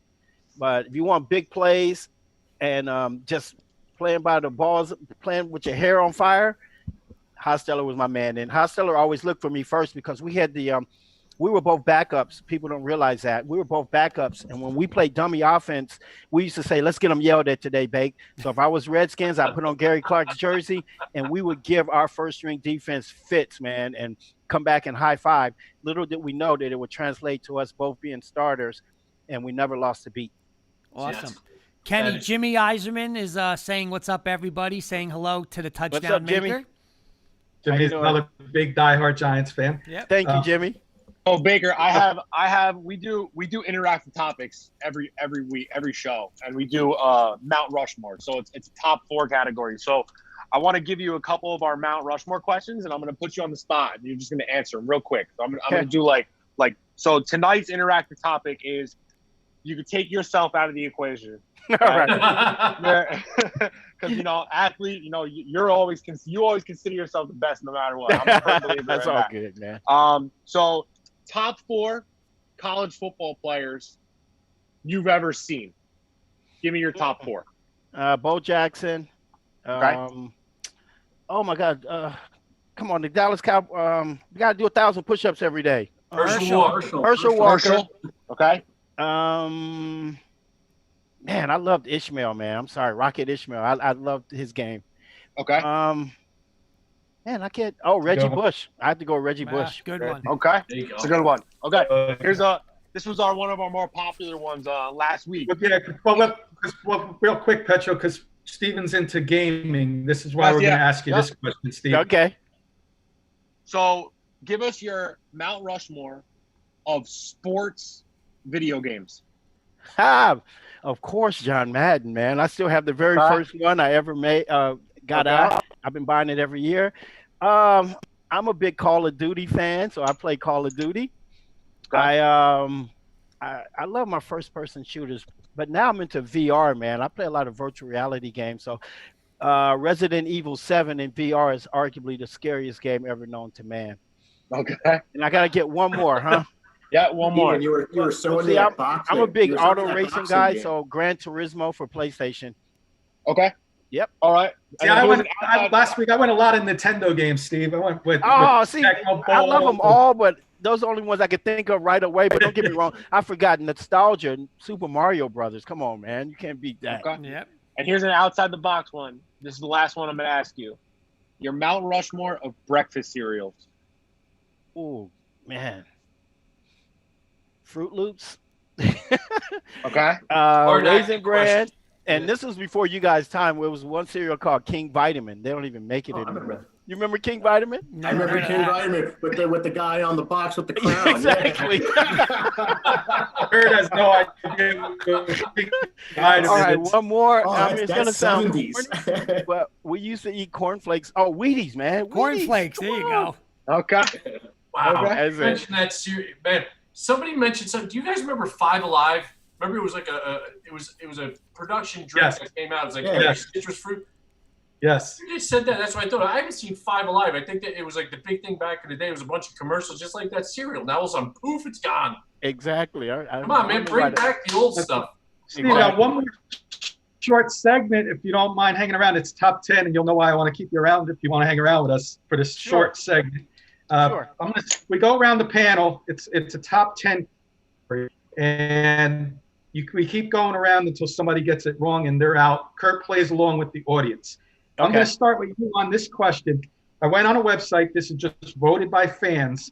Top 10 New York Giants wide receivers from 1990 to the present day, all around, voted by fans. So it's not an official site. It's voted by fans. So it's a popular vote and by talent vote. And I just got to pick one of them?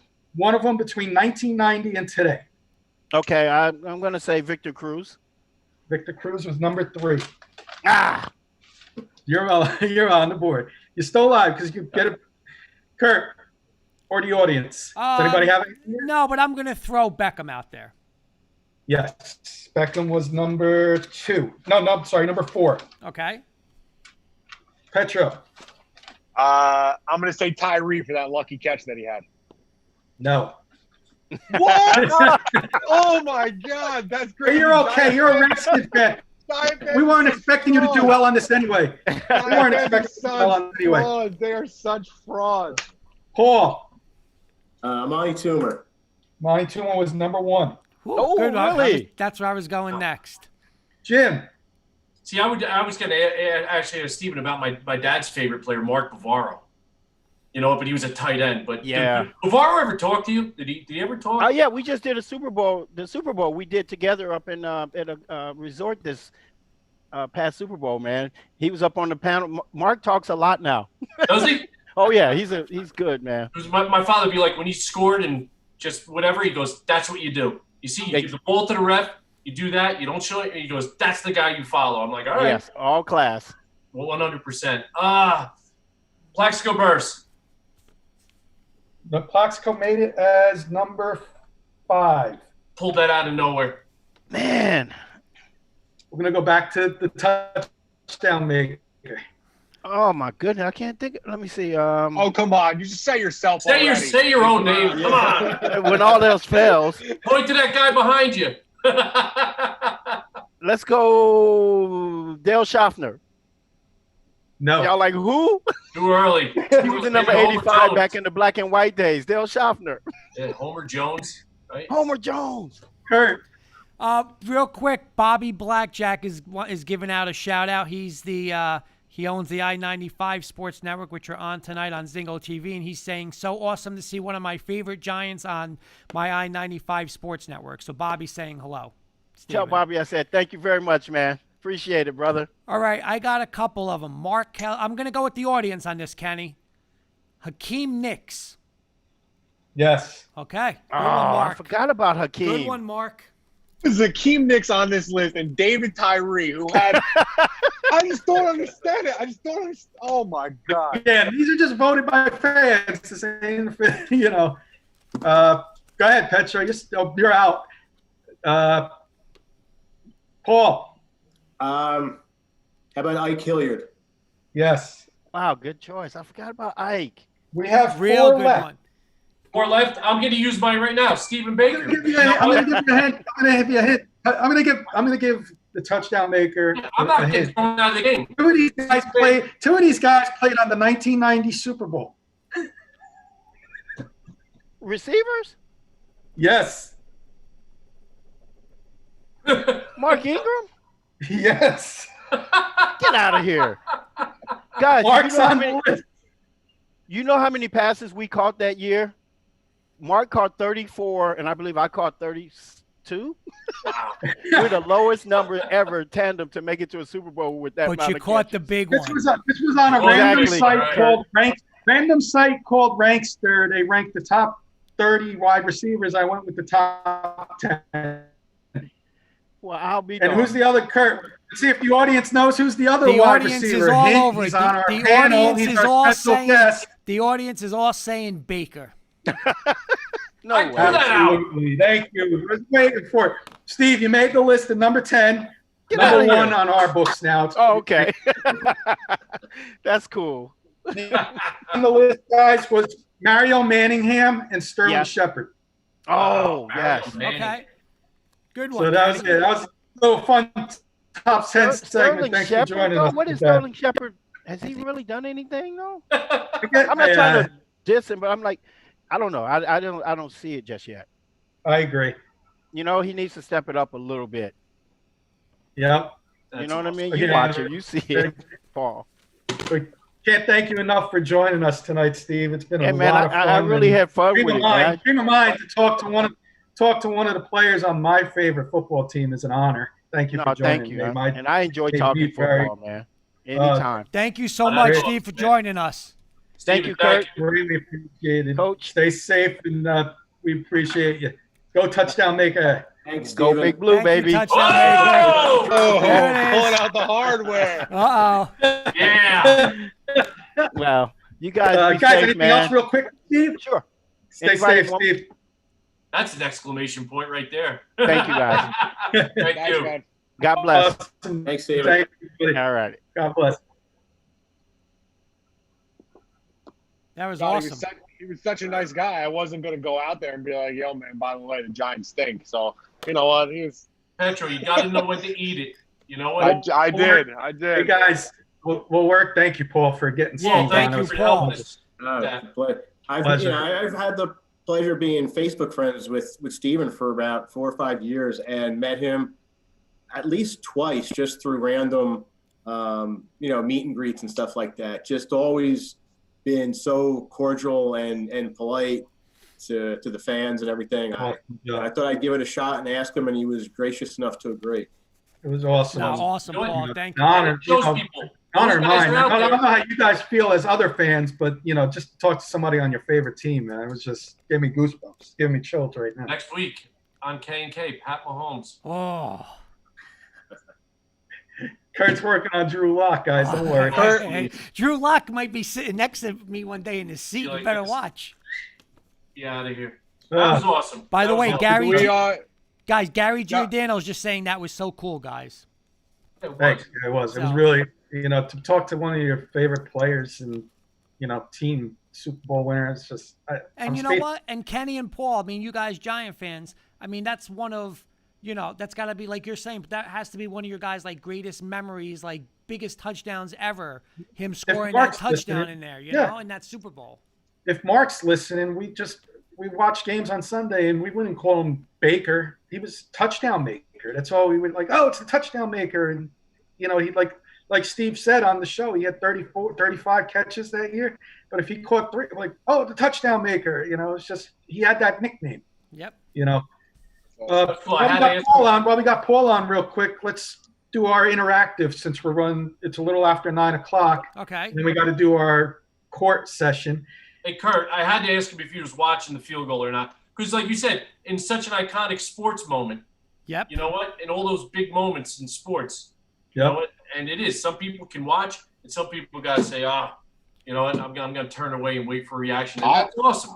I can't even watch football. I can't even watch game-winning field goals in the regular season, let alone I couldn't even imagine. That's I couldn't because even you got imagine some that. coins on it. That's because you got some coins on it. I couldn't even That's awesome. imagine that. But you know what's You know awesome? the interactive topic? Yeah, let's get Paul's and then we'll do ours and then we'll segue right into the second hour. Okay. So Paul, Yeah, the Paul, interactive go ahead. topic tonight, it's your Mount Rushmore of college football players that you've seen.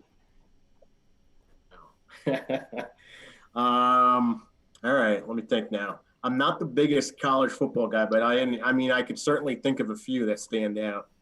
Let me think. I mean, Bo Jackson's got to be one for sure. I think I got to kind of piggyback on what Steven said too. I remember Reggie Bush being pretty big. Oh boy.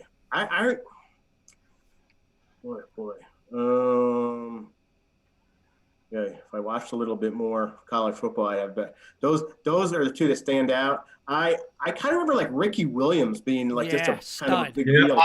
Monster. First one who said Williams, and I'm surprised. I thought he would have been more popular. Yeah. I'm trying to see if I can get you one more. Jeez. It's the second time you mentioned, I think, tonight. Ricky Williams. Somebody else mentioned because I don't have it written down. Yes, Verrilli mentioned them. Okay. Hey, look at that. Steel trap up here, guys. Bo Jackson's been mentioned by a few people. Remember what I had for breakfast? I remember because, I mean, it's going back a little further, but I mean, late 70s or so. But yeah, I remember like Earl Campbell too. Yeah, but, and Kevin Verrilli just said that. Okay, yeah. So those are probably my four. Okay. What do you guys got? We'll do ours. Kenny, hold on, Kenny. I want a couple audience. Joe Breslin's, Herschel Walker, Bo Jackson, Eric Dickerson, and here's one that no one said, Archie Manning. Dickerson and Archie are the first And two Archie. really good ones. Gary Giordano, Tim Tebow, Charles Woodson. That's the first. Here's one. I don't want to hear this Charles name. Woodson. You ready? Maurice Claret, bust That's a for new the one. Broncos, and Roy Williams Jr., the receiver. That's a new one. Yep.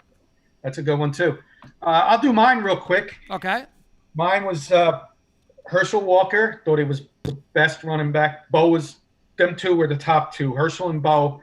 You can't take anything away from either one of them in college. Then I went Dion. I had to go with defensive guy, so I threw Neon Dion in there. Okay.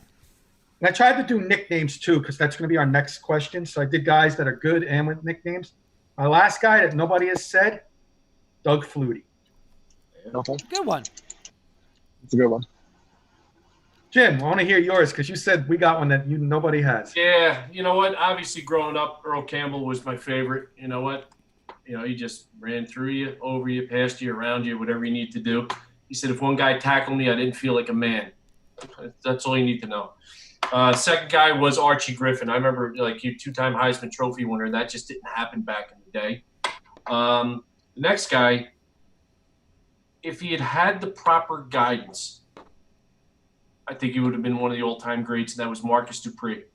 When he came out and went to Oklahoma and had all those things, I mean, there was a guy that was just freakishly big and just could run over. He just had no guidance, and then he broke his leg in that freak thing in the USF, but his college career was phenomenal, Marcus Dupree. And my last guy was a teammate, is Brian Bosworth.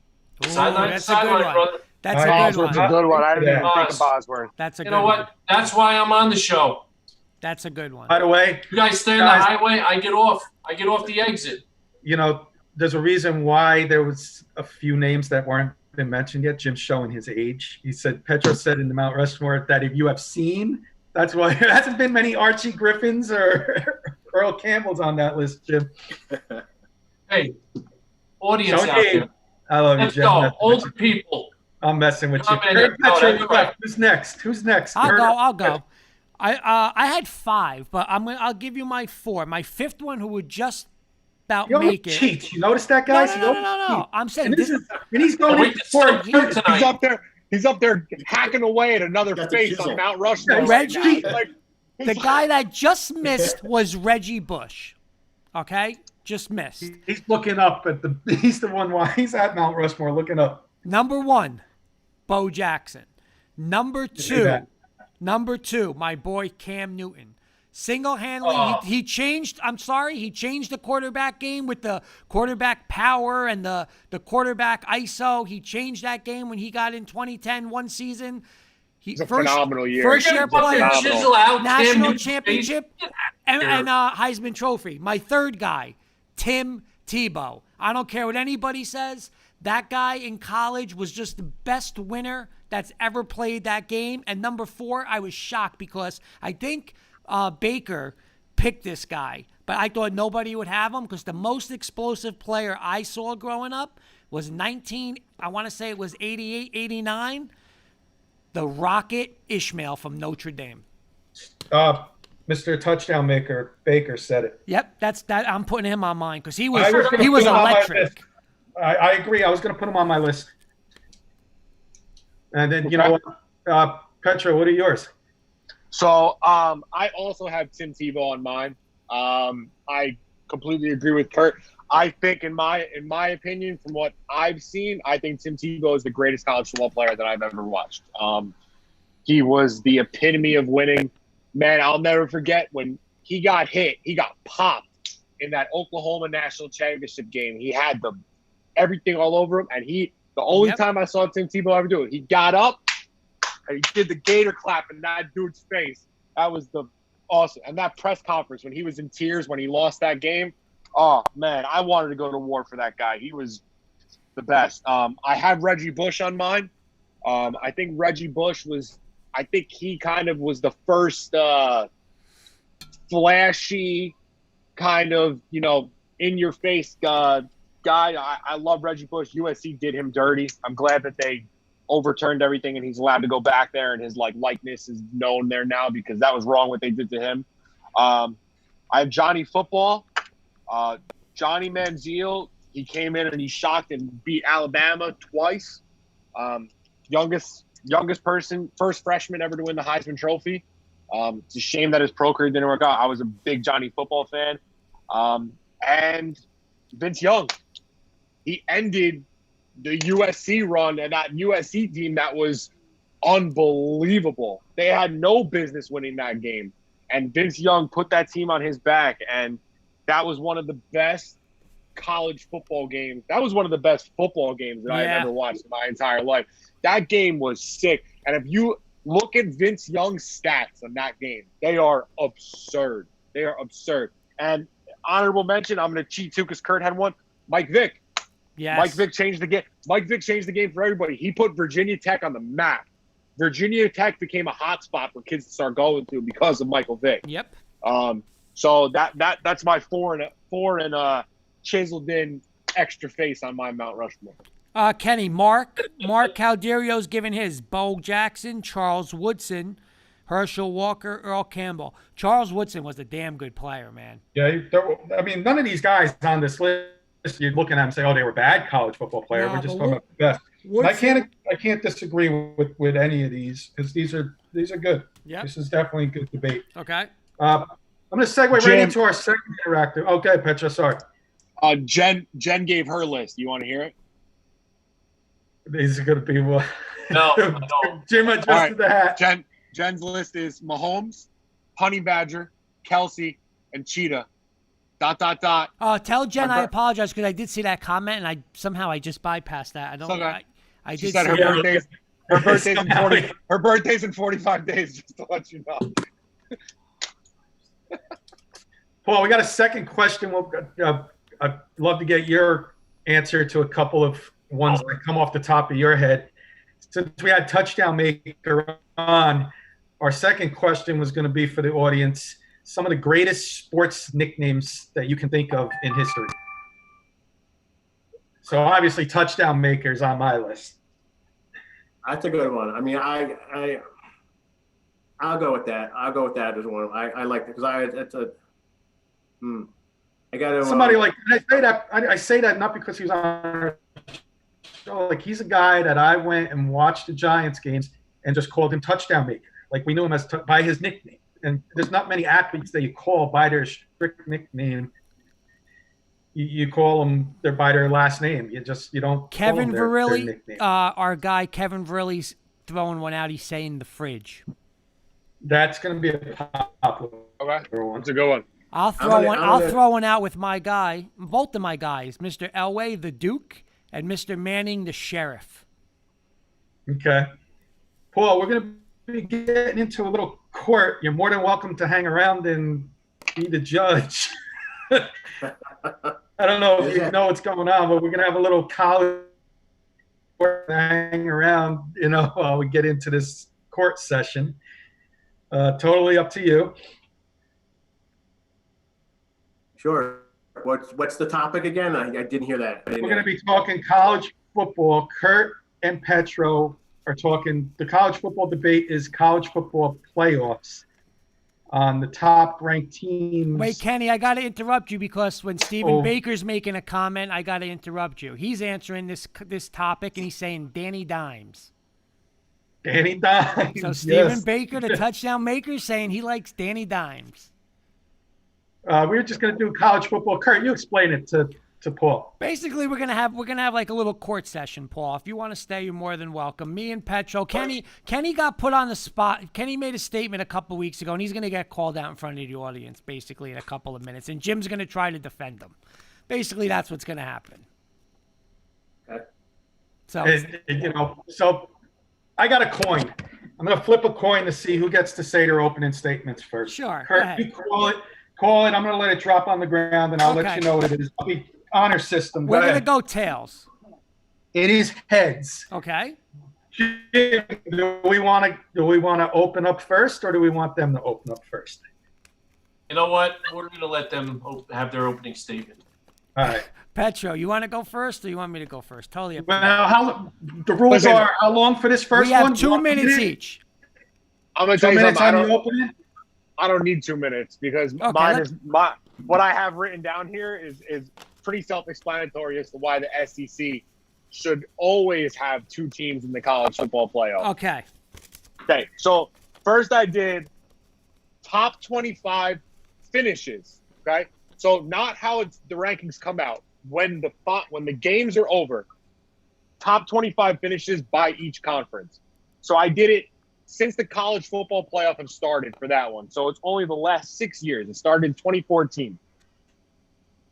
The SEC in the last 6 years have had 34 teams finish in the top 25 in the last 6 years. The next closest is the Pac-12 with 24. The Big Ten have had 22. Big 12 have had 17. The ACC have had 16. So the SEC has doubled 2 conferences in amount of teams in the top 25 since the college football playoff has started. That's my first point. Then I expanded it, and I went back 20 years for college football national champions. Out of the 5 major conferences, the SEC have won 11 national championships. ACC has won 4. Big 10 has 2. Big 12 has 1. Pac-12 has 2.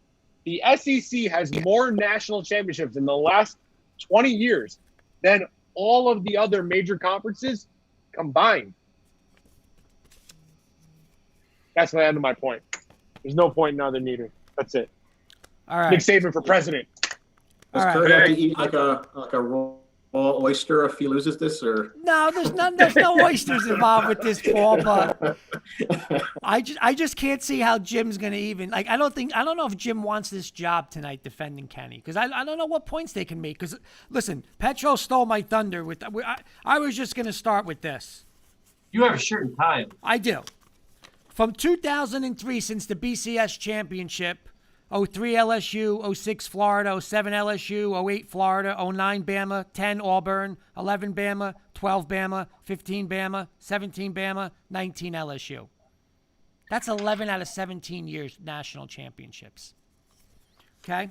Let's get to the college football. When we get to now the college football players, I'm going to throw some scores at you guys. Bama 38, Michigan State 0. Bama 45, Clemson 40. Bama 24, Washington 7. Georgia 54, Oklahoma 48. Alabama 24, Clemson 6. Alabama 45, Oklahoma 34. Paul, I'm not mistaken this number. LSU 63, Oklahoma 28. LSU 42, Clemson 25. Scores that LSU played this year. LSU, one of the most dominant teams in football history. Florida, they beat 42-28. Auburn, they beat 23-20. Alabama, they beat 46-41. Georgia, they beat 37-10. Okay? A 5-point win and a 3-point win against other SEC teams. The teams, when they played The other teams that made the tournament, the playoff, they put up 63, and they put up 42 to 25. They beat the mighty Clemson. The problem I have with Mr. Kirkpatrick is he mentioned the other night, he said the teams that win the conference championships belong in the playoff. Meaning, in 2018, the team that played in the ACC championship, Mr. Mulvaney, was a team 7-5 Pittsburgh Panthers. That season, they lost 51-6 to Penn State, 24-3 to Miami, and 45-14 to UCF. You're boring us with stats right now. Okay. My point is this. In Kenny Kirkpatrick's mind, in the court. This team, if they would have upset Clemson, would have been in the college football playoff. The team that got beat 51-6, you're going to put this team over a team that Georgia, Florida, Auburn, Alabama, LSU. I mean, you got to be kidding me. Baylor last year, Baylor's independent games was SF Austin, time's up, U2SA, and Rice. Time's up. You got to be kidding me. Jim, you want to start? You want me to start? 2 minutes. 2 minutes. Here's all I'm going to say. Ready? Are you on the clock or am I on the clock? Because I'm not going more than 2 minutes. I'm going to go here. Hey, Kurt, you coached football very successfully at a small parochial school, correct? Yes. Okay, good. That's all I want. Petra, you played Group 1 basketball, right? I did. You did. Mike, did your team ever get involved in the Bergen County Jamboree? I did. Okay. You were playing against bigger schools, right? We got smoked. Didn't ask you that. Just answer the question. Yes. Thank you. Hey, Kurt, all those times. So, by the way, that's Sick and Slay, the firm Sick and Slay, by the way. That's right. That's right. My lawyer. Hey, Kurt, let me ask you a question. All those years you went down and lost to St. Joe's of Hamilton, right? Yes. Were they the same group as you? Yes, they were. Do you ever have to play Don Bosco, St. Joe's, or Bergen Catholic? No. Why? Because they're a bigger school than us. Oh, they're a bigger school. Okay, so they're a bigger school. So it's not fair for schools to be able to compete against other schools? No, it's not that. Okay, well, are you asking me or are you just saying? You're talking? I'm just asking you. I'm asking you.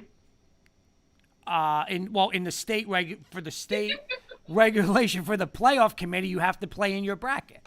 Okay, very good. Mr. Petro, back to you. When you played in the Bergen County Jamboree, did you like it thinking that as a small Group 1 school that you were always in your mind that you're going to try to upset and show a big school or a big Group 3 or 4 school that you could compete with them? Absolutely. You always go into the game thinking you can win. You do. So it's always nice to give a smaller school or a school that doesn't have as much exposure a shot at a bigger school, correct? Thank you. Correct. Statement's done. Mr. Kirkpatrick, to you. I'll say one thing. I don't have anything written down. I'm not reading the paper like Kurt and Petra. My argument is you have 5 power conferences, okay? They're labeled power conferences. NCAA basketball, I'll go to every other sport. NCAA basketball, NBA, Major League Baseball, okay? And I'll start with NCAA basketball. And I hate to bring this team into it, and I hope Jenny Hoops isn't listening, but University of Maryland, Baltimore County made it into the NCAA tournament as a number 16 team that I never heard of, and I bet you none of us can even think of the mascot name, and there was Jenny Hoops, because she'll never forget that. Anyway, the point I'm making is, Kurt, you cannot tell me right now you were not rubbing it in her face and watching that game from beginning to end when Maryland, Baltimore County beat Virginia. Because if you tell me you weren't and you didn't want to watch that, that's my argument there. The other argument I have is we had this argument, and I agreed with you. Notre Dame, Jim's wearing UConn's shirt. BYU's another team I can name. All the independent schools will have to go into a conference if they want to make it to the playoff. Okay? And last argument I have, and then we'll get into our cross-examination. If a Pitt Panther team beats Clemson in their conference final tournament, in their conference championship? Yes. In my opinion, they need to be in the playoff. Clemson does not deserve to be there. You got Power 5 conferences.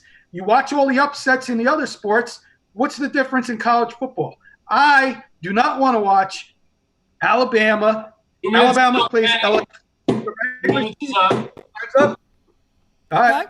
All right, you guys just keep time. I'm keeping time. Who's cross-examining who? I'll go first. Go ahead, Patro. So using basketball is a terrible example because it's 5 guys on a basketball court. You're comparing an LSU team that their whole entire offense this year was drafted in the NFL draft. Their whole offense.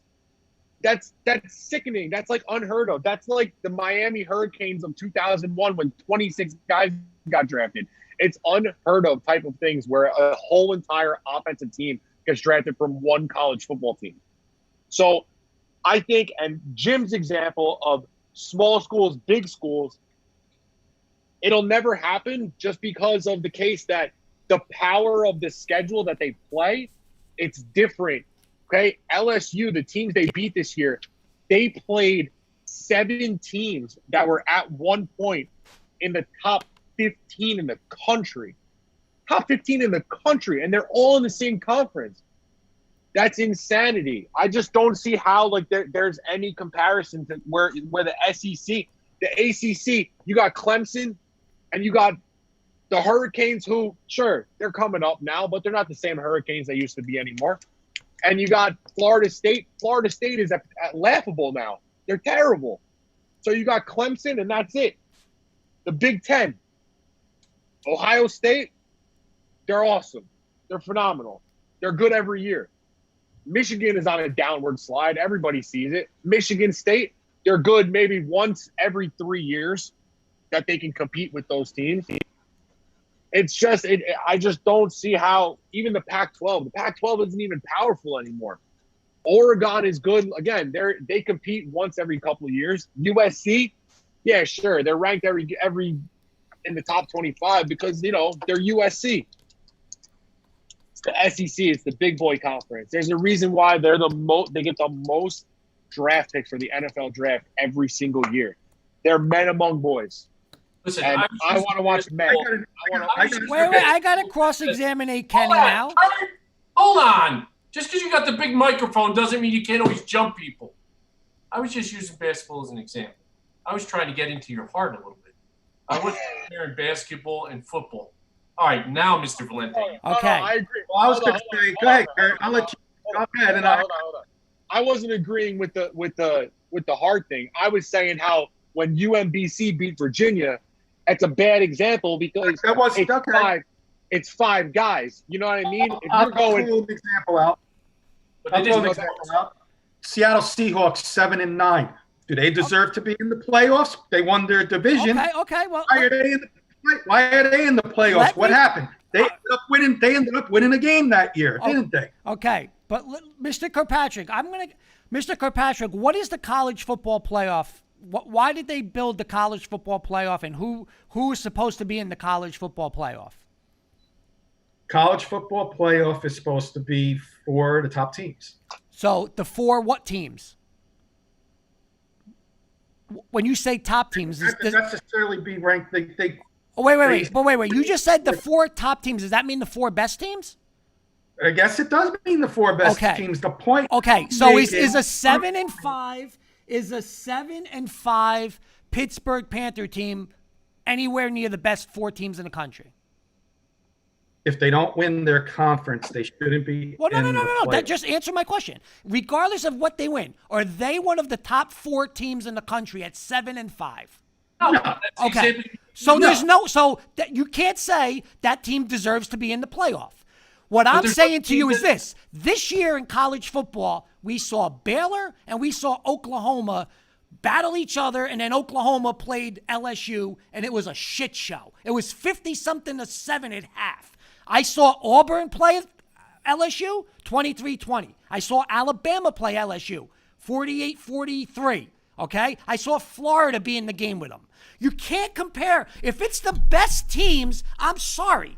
The SEC has 2 3, even Georgia. Those are the best teams in the country. How can you, Kenny, say the ACC champ gets in there? That would have been a 7-5 team that got beat 51-3. And you're going to say they're going to go over Auburn, Alabama, Florida, Georgia? Why are we playing? Why are we playing? Why are we playing? Then let's just have the SEC in the playoffs. But That's they're it. the best. Make It should. Make What are we doing? It should. If it's the What are we best, doing? it should. What is the? Is it the most deserving? That's my point. I don't want to watch. I'm sorry.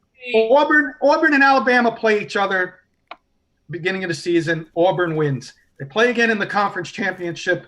Auburn wins. Do I want to watch Auburn and Alabama a third time to watch Auburn beat Alabama again? Okay, here's I want to hope for an underdog to have a Cinderella story like the two of you guys played in your basketball. Here's my game. last point. My last point, I'm done. Baylor this year in conference championship, Big 12 championship, was playing to get into the tournament. Baylor, okay? Now, that same Baylor team, they got beat, but they played Georgia in the Sugar Bowl, okay? An SEC Georgia that didn't have 12 out of 22 starters. Take 12 guys away, okay? One's on your Giants. And they got beat by 14 points. Let me ask you this, Kenny. If Baylor got in, would Baylor beat LSU? Who would you? Let me start, Kenny. If you had, hold on. If you had $1,000, wait. This is it, Kenny. If you had $1,000 to bet, would you bet LSU or Baylor? LSU. They went undefeated. Okay. Would you bet Alabama or Baylor? Wait, Alabama or Baylor? I might be throwing money on Baylor. You know me. To win? You know me. I bet underdogs. You know me. I think you're smoking weed. There's no way you would bet Baylor to beat Oklahoma. I'm done. He's going to look at me and say, I wouldn't touch Baylor. I would touch Baylor. I'm done. Oh, no. I'm going to say one thing. You have your Notre Dame. You have Jim's daughter where she goes to UConn. You have all these independent teams. This is going to be my closing argument. 3 independent teams. Notre Dame is usually in the top 10, 15 each year. Do we all agree with that? Do we all agree they're the top 10 team? Yeah. All right.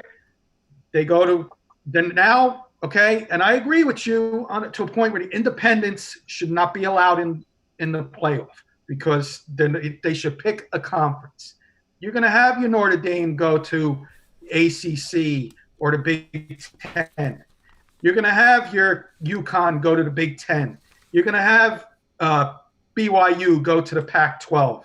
You're going to get the independents going to conferences, which everybody wants, including you, Mr. Valenti. You want to see Notre Dame go into conference, and it'll open up more competition in the ACC or Big Ten. Well, I'll just tell you this, Mr. Kirkpatrick. I saw Notre Dame go play Alabama and then played somebody else or Clemson. And you know what? I don't care what Alabama does this year. I mean, I'm Notre Dame because they got smoked the 2 times they got to the college football playoff. And Bobby's saying they're going to be in it again this year. Listen, if they got in this year and they can't compete with the SEC, they would win 4 games in the SEC, Notre Dame. They don't belong in the tournament because they're not the 4 best teams. Why would I want to see, my argument, guys, is why would I want to see an Alabama LSU for the 3rd time when I could see a new rivalry, a team out in the Pac-12, Oregon or because they're the USC best 2 teams in the country. That's why. I just think because it's the best brand of football. Yep. It's you're almost watching. You're basically watching semi-professionals playing because you've got those 2 teams are going to produce the most pro talent out of any 2 teams that you're going to see. And it really is. It's the best product of football. You know what I mean? There's a reason why LSU Alabama is the most watched football game every single year for college football. I'm going to throw one last thing in there, and then we'll close it out. Anybody else wants to say anything? Well, I want Jim's. I want Paul's opinion. Yeah, this has to do with Paul. This is my last statement. Okay. Our New York Giants barely made it into the playoffs with Tom Coughlin, Eli Manning. Okay. We went and faced the mighty, undefeated Patriots, could not get beat. They were going to beat them undefeated. What happened? We went and beat the Buccaneers. We went and beat the Cowboys. We went into Lambeau Field and beat Packers. And then who do we beat? We beat the Patriots. Yeah, but you And have what is- six. But wait, As you a have wild- six. As a wild card. As a wild card, we did it. Yeah, but listen, you're right. But here's the thing. As an underdog, we did it. Yeah, but listen, We'll never give up on the underdogs is my closing remark. You were the wild card, but you still had 4 or 5 teams above you that got in. You're saying the Giants should get in the playoffs, but the Cowboys shouldn't have that year. The Packers shouldn't have that year. No, you guys were the 5th best team. If only 2 teams got in that year, it should have been the Packers and the Cowboys. You're missing my point. The point I'm making is don't ever count the underdogs out. Wow. They were a huge double-digit underdog that year. Oklahoma was an underdog this year, doesn't too. mean you can't get beat. You can be beat any given day. Let's get Paul's point of view. Well, Paul, what's your point of view? I want to throw this one in because I like what Kenny is saying, and I mean I remember the Giants kind of limping to the finish line, and then just that playoff momentum building with each round that they advanced. But for current, I'm going to throw this one out there because it's going to be so near and dear to his heart. The strike shortened basketball season '99, I think. Yes. Knicks make it as an 8 seed, and where do they end up going? The NBA Finals. Oh, but they shouldn't have got in. No, but they were allowed in. They're the 8 teams make it. Hey, listen. Why do we play conference championships? Thank you. Kurt? The crown of conference champion. Thank you. The best team from the conference. So why do we have conferences? How about we dissolve all the conferences? Everybody goes and picks up 10 independent games. You can play whoever you want. Is that going to work? No. That wouldn't work. It wouldn't work. It'd be a great idea on paper, but you know what? Who's going to duck who? Who doesn't want to play? You're going to call teams out. We play a conference championship. What does Herm Edwards say? We play to win the game. Yeah. Play to win the game. So you have a conference champion. You know what? And if they win the conference, they deserve to represent their conference, then they should be able to go on and play if that's the way they're going to design it. Paul, I'm sorry we had to drag you into this. I think this was a great. Honestly, this was a great debate. I mean, I think you all bring up good. I mean, really, really good points. I mean, stump Kurt tonight too. The point I argue, Paul, though, is the college football sells all year. Who's the best 4? Who's the best 4? Who's the best 4? Kenny's way, it's not the best 4. It's there's no way. They got to open up the football. You open it up? Yeah, I mean, maybe you open it up. Well, then open it up, exactly. But if you're going to say only 4, I'm with Petro 100%. You got to put 2. Listen, Auburn beat Alabama this year, but Alabama was still the 2nd best team in the country this year. Hands down. They were. They didn't win the conference. No, if you open it up, though, you're gonna put there's probably gonna be 3. There's probably gonna be 3 or 4 SEC teams, right? We throw one. Yeah, we gotta end this. Boise State. Who didn't they beat Oklahoma that year, didn't they? They were huge underdog. They got in. No, they didn't get in. That was a regular Sugar Bowl or whatever. That was before the playoffs. Yeah. That was before the playoffs. But they beat, so I'm saying the underdogs can win. That's my argument. Which, I wonder if we would have had this argument a couple of years ago, like when the Big Ten was powerful and the SEC was still trying to find but what Petro said was Petro's not lying. I mean, 11 out of 17. How do you beat that? I mean, that's insane. That's not national chance. It's not good football, but once again, Audience, give us your vote. You're the jury. Paul, you're our juror on the panel. Who you No hard feelings. Whoever you go with. No hard feelings. Mother-in-law will get mad at you, but no hard feelings. Whoever you go with, but we'll take your vote and we'll just. You know what? It's a tough call here, but I kind of lean. I kind of like some of Kenny's points on. I mean about the. No. So we're taking Paul's vote, right? Paul's give the vote. All right. We'll take. We got the audience go to the end of the show. Just on my iPad, everybody likes Kenny and Jim. Sick and slay, baby. Sick and slay. Just came up. Paul, thanks for tonight, man. Grant, thank you so much. Thank you. Thank you, Paul. Right, Kurt? Anytime. It's. I'm glad he could do it, and like I said, he's a great guy, and so glad it all worked out. It did. Hey, Thank you, Paul. Paul. Yo, Paul. We got baseball back. We got baseball back, bro. Baseball. Yeah. You know what? I came in late, and I heard you guys talking about that. So, yeah, we're gonna do a little baseball show on Saturday. We're doing a lot of baseball on Saturday. Nice. Football. Nice. Join us on Saturday. Well, thank you. Thank Good you. night, buddy. Thanks for having me again. Thanks for the vote. We appreciate it. No Hey, Christmas take care, present guys. for Paul this year. Wow. See why you got to go there? No, I'm joking. I'm joking. Why you got to go there? Right, yeah, you see? Nice family, for God's I'm sake. not even going to get loud because me and Petro know we won that one. Come on. Come on, Jenny Hoops listening. Give us that Yeah, second. let's get Jenny Hoops. Let's get Jenny Hoops on there. I want Jenny Hoops' comment. We'll have, All right, so we'll have Kurt. brother-sister next week. Let's go stump Kurt We got right 5 now. minutes, guys. What do you want to do? Stump We're Kurt. stumping you. You're All right, eating let's that go. damn hot dog. Let's go. I think it's only 2 because you cheated, Kurt. No. No, I take that back. You didn't cheat. I didn't cheat. I did not realize Kurt could hear me Yes, when I I could. thought he was on mute when I was reading my questions. So I'm out of this one. I don't have anything. Well, maybe Listen. come up with something now. Got the interweb right now. Christ, if I Yeah. can find something, Kenny. Go ahead. Kurt's not going to be able to get. I'm going to go first. Kurt, Yes. ready? Yes. New York Knicks. You like that? Yep. Okay, good. Career leader in triple doubles. Ooh. Walt Frazier. How many? Oh, come no. I got it. 19. I don't know, but I got it. 23. He got it? Got it. You got it. It was Walt Frazier's. Go ahead, Petro. Throw it at me. Damn it. Go ahead, Petro. Okay. All right. He doesn't want to use it tonight. He don't want to use this one tonight. Don't use it, Petro. Don't use a good one. Then Save give me it. another one. Give me another one. Don't use all your good ones because then he's going to end up miraculously getting one of yours one night. I'll give you this one.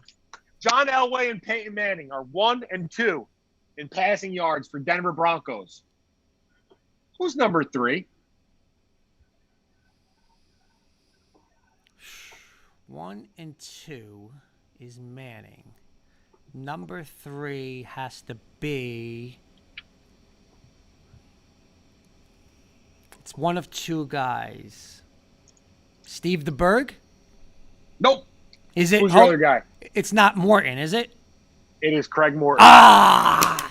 Man, I am 4-0 here. I don't know why I did that. Okay. Pick it up. I had him tonight and I messed it up. Go ahead, Kenny. Read one at me. I don't have it. I had the one. Well, I'll read the one earlier. Well, no. Give me another one. Just give me anything. I just sent you one.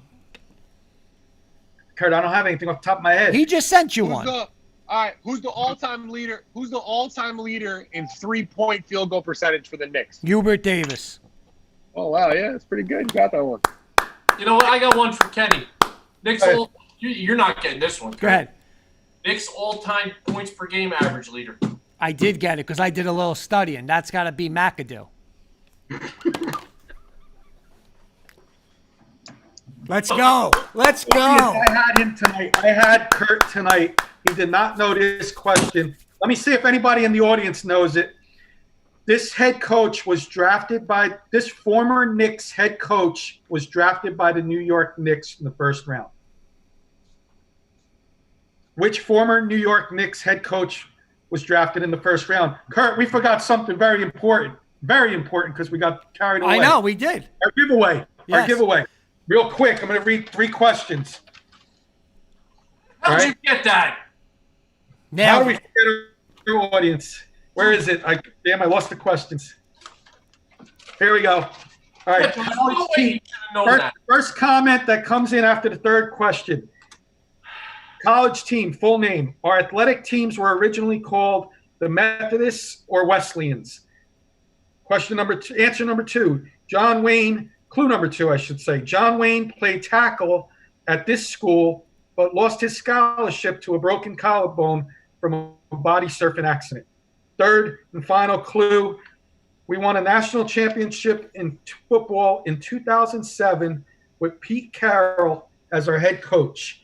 I'm going to take the second comment starting now. Okay, let's see if anything comes in. That little debate was fun tonight, though, guys. That was fun. Any more people chiming in, or did we lose our with votes? We didn't get anybody yet. No, nobody coming in yet. I don't know. You know what? I'm going to give. Well, Petro's going to know it because of this last comment. Oh, Petro's going to know it. Of course, Petro's going to know it. Who says the guy behind the curtain? We might have to hold it, Kenny, if no one answers in. You might have lost Facebook. We might have to answer in. Or maybe nobody's listening. No one might be listening. I heard Kurt yelling. They chimed off. Never. Oh, son of a done. So no one knows our answer. All right. Well, the other thing we were going to do, if nobody's answering. Mark has an answer. All right. Give it to Mark. USC Trojans. Mark gets it. Show him what is. It's upstairs. It's a Sports Illustrated, framed Sports Illustrated of Matt Liner and Reggie Bush. So good job, Mark. That'll be going to Mark. And the other thing, if anybody's out there, you all listening, we're going to do a Zoom thing. We're going to do that tomorrow. It's up to you, Kenny. You're the Zoom. You're the guy. You're the Facebook guy. Yeah, we could. Let's hold off on that. Let's hold off on that because it looks like maybe having some difficulties or no one's listening. Kurt scared everybody away. Oh, please. Okay. What are we doing? A little fantasy football thing tomorrow afternoon? Yep. Guys, I don't know if you're busy. If you guys are busy, no worries. But if we're going to do a little fantasy football talk Thursday. Real quick, I want you to use on their game tonight. 2 quick movie quotes. I'm going to slip them in there. Petro, you're going to get this one. The rest for Saturday, Jim. Yeah. Oh, believe me, I learned how to copy and paste. I got pages and pages. I didn't write down anything anymore. There you go for Saturday night. You're ready. You don't have to do homework. Last week, I wrote them, copy and paste. Petro. No. Coming after you. Ready? We have the rest of our lives to be mediocre. But we have the opportunity now to play like gods for the next half of football. Oh, Shane Falco. Incorrect, and I'm disappointed. Oh, man. Wait. Is that Remember the Titans? Oh, it is Remember the Titans. Yeah. Coach Boone. Yes, you're right. No. Jonathan Moxon, varsity. Oh, yes, he did. Oh, yes. We haven't, because you remember right after he said that? Yep. Boom, boom, they start playing. You got to say it with the Texas accent. I would have gotten it with the Texas accent would have gave it away. 100%. A 10. Jim, if you got one more, we got to do it real quick and get our closing thoughts in. And here's one last one, and this was brilliant. If I had a dog as ugly as you, I'd shave his butt and tell him to walk backwards. No clue. What sport? Baseball. No clue. Ham Porter. Oh. How did I not know that? No clue. Oh, my God. Because you guys said last week it was too I love it, Jim. I love it. Great segment. Love it. Wait. As long as you don't come up with copy and paste. As long as you don't come up with Final Jeopardy, we're good. We are 100%. All right, boys, final thoughts. Mr. Petro, start us off. I was right the whole entire time. I had all the faith in the world that we were getting baseball back. I was the only one who never lost faith and lost sight on the prize. We got baseball back. The New York Yankees will be the 2020 World Series champions. Woo! Nice. Guns blazing. Coming out guns blazing. Mr. Sickinger. I can't even find the baseball anymore. I was going to hold the baseball up. I threw it off the desk. It's somewhere around here. Hey, that Yankee hat's going to be worn soon. It is. And also, too, I got to buy my new one for opening day, too. Do it every year. Set up. Doomans hot dogs. Kurt, it's going to be fantastic. Great show tonight, guys. I can't believe time just goes that fast. It does. Quick. Well, time goes fast. Kurt, nice job with the shirt and tie. Make sure you take it off. Don't ruin. I'll do a tie show one night. I can't. I mean, Jen's gonna have to. I can't do that. There's no shot me doing a tie. Zero chance. All right. Great job tonight. Take that tie off. Be careful. You got it, Mr. Kirkpatrick.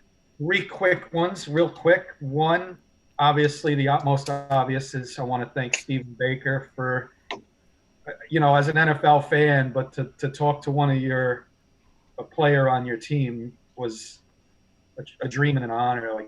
Guys, our first NFL player we got on our panel, on our show. That's a fanboy. That's a fanboy right there. Now I gotta work on getting the rest of your teams. You'll know how I felt tonight with that. Second, nobody said how many votes. We had one vote. It was Paul.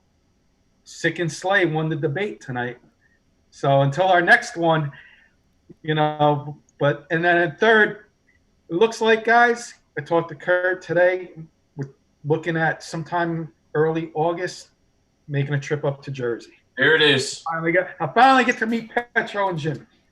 There you go. My final thoughts, again, thank you very much for Stephen Kenny, Baker. I'm much better looking in person, by the way. And I'm just as I'll have a haircut. I'll have a haircut. I'm just as handsome in person. You might not notice because I'll have a haircut. Kenny, get another pair of glasses for Saturday night. Keep that up. Keep the streak. It's like Petro's jersey. You need to put a skull. You got to put a skull right in the middle of those. Here, I'll put my wife's cheater. I'll put my wife's cheaters on there later. I'll make you feel. Thank you, Stephen Baker. Thank you for Paul for getting Stephen Baker for us.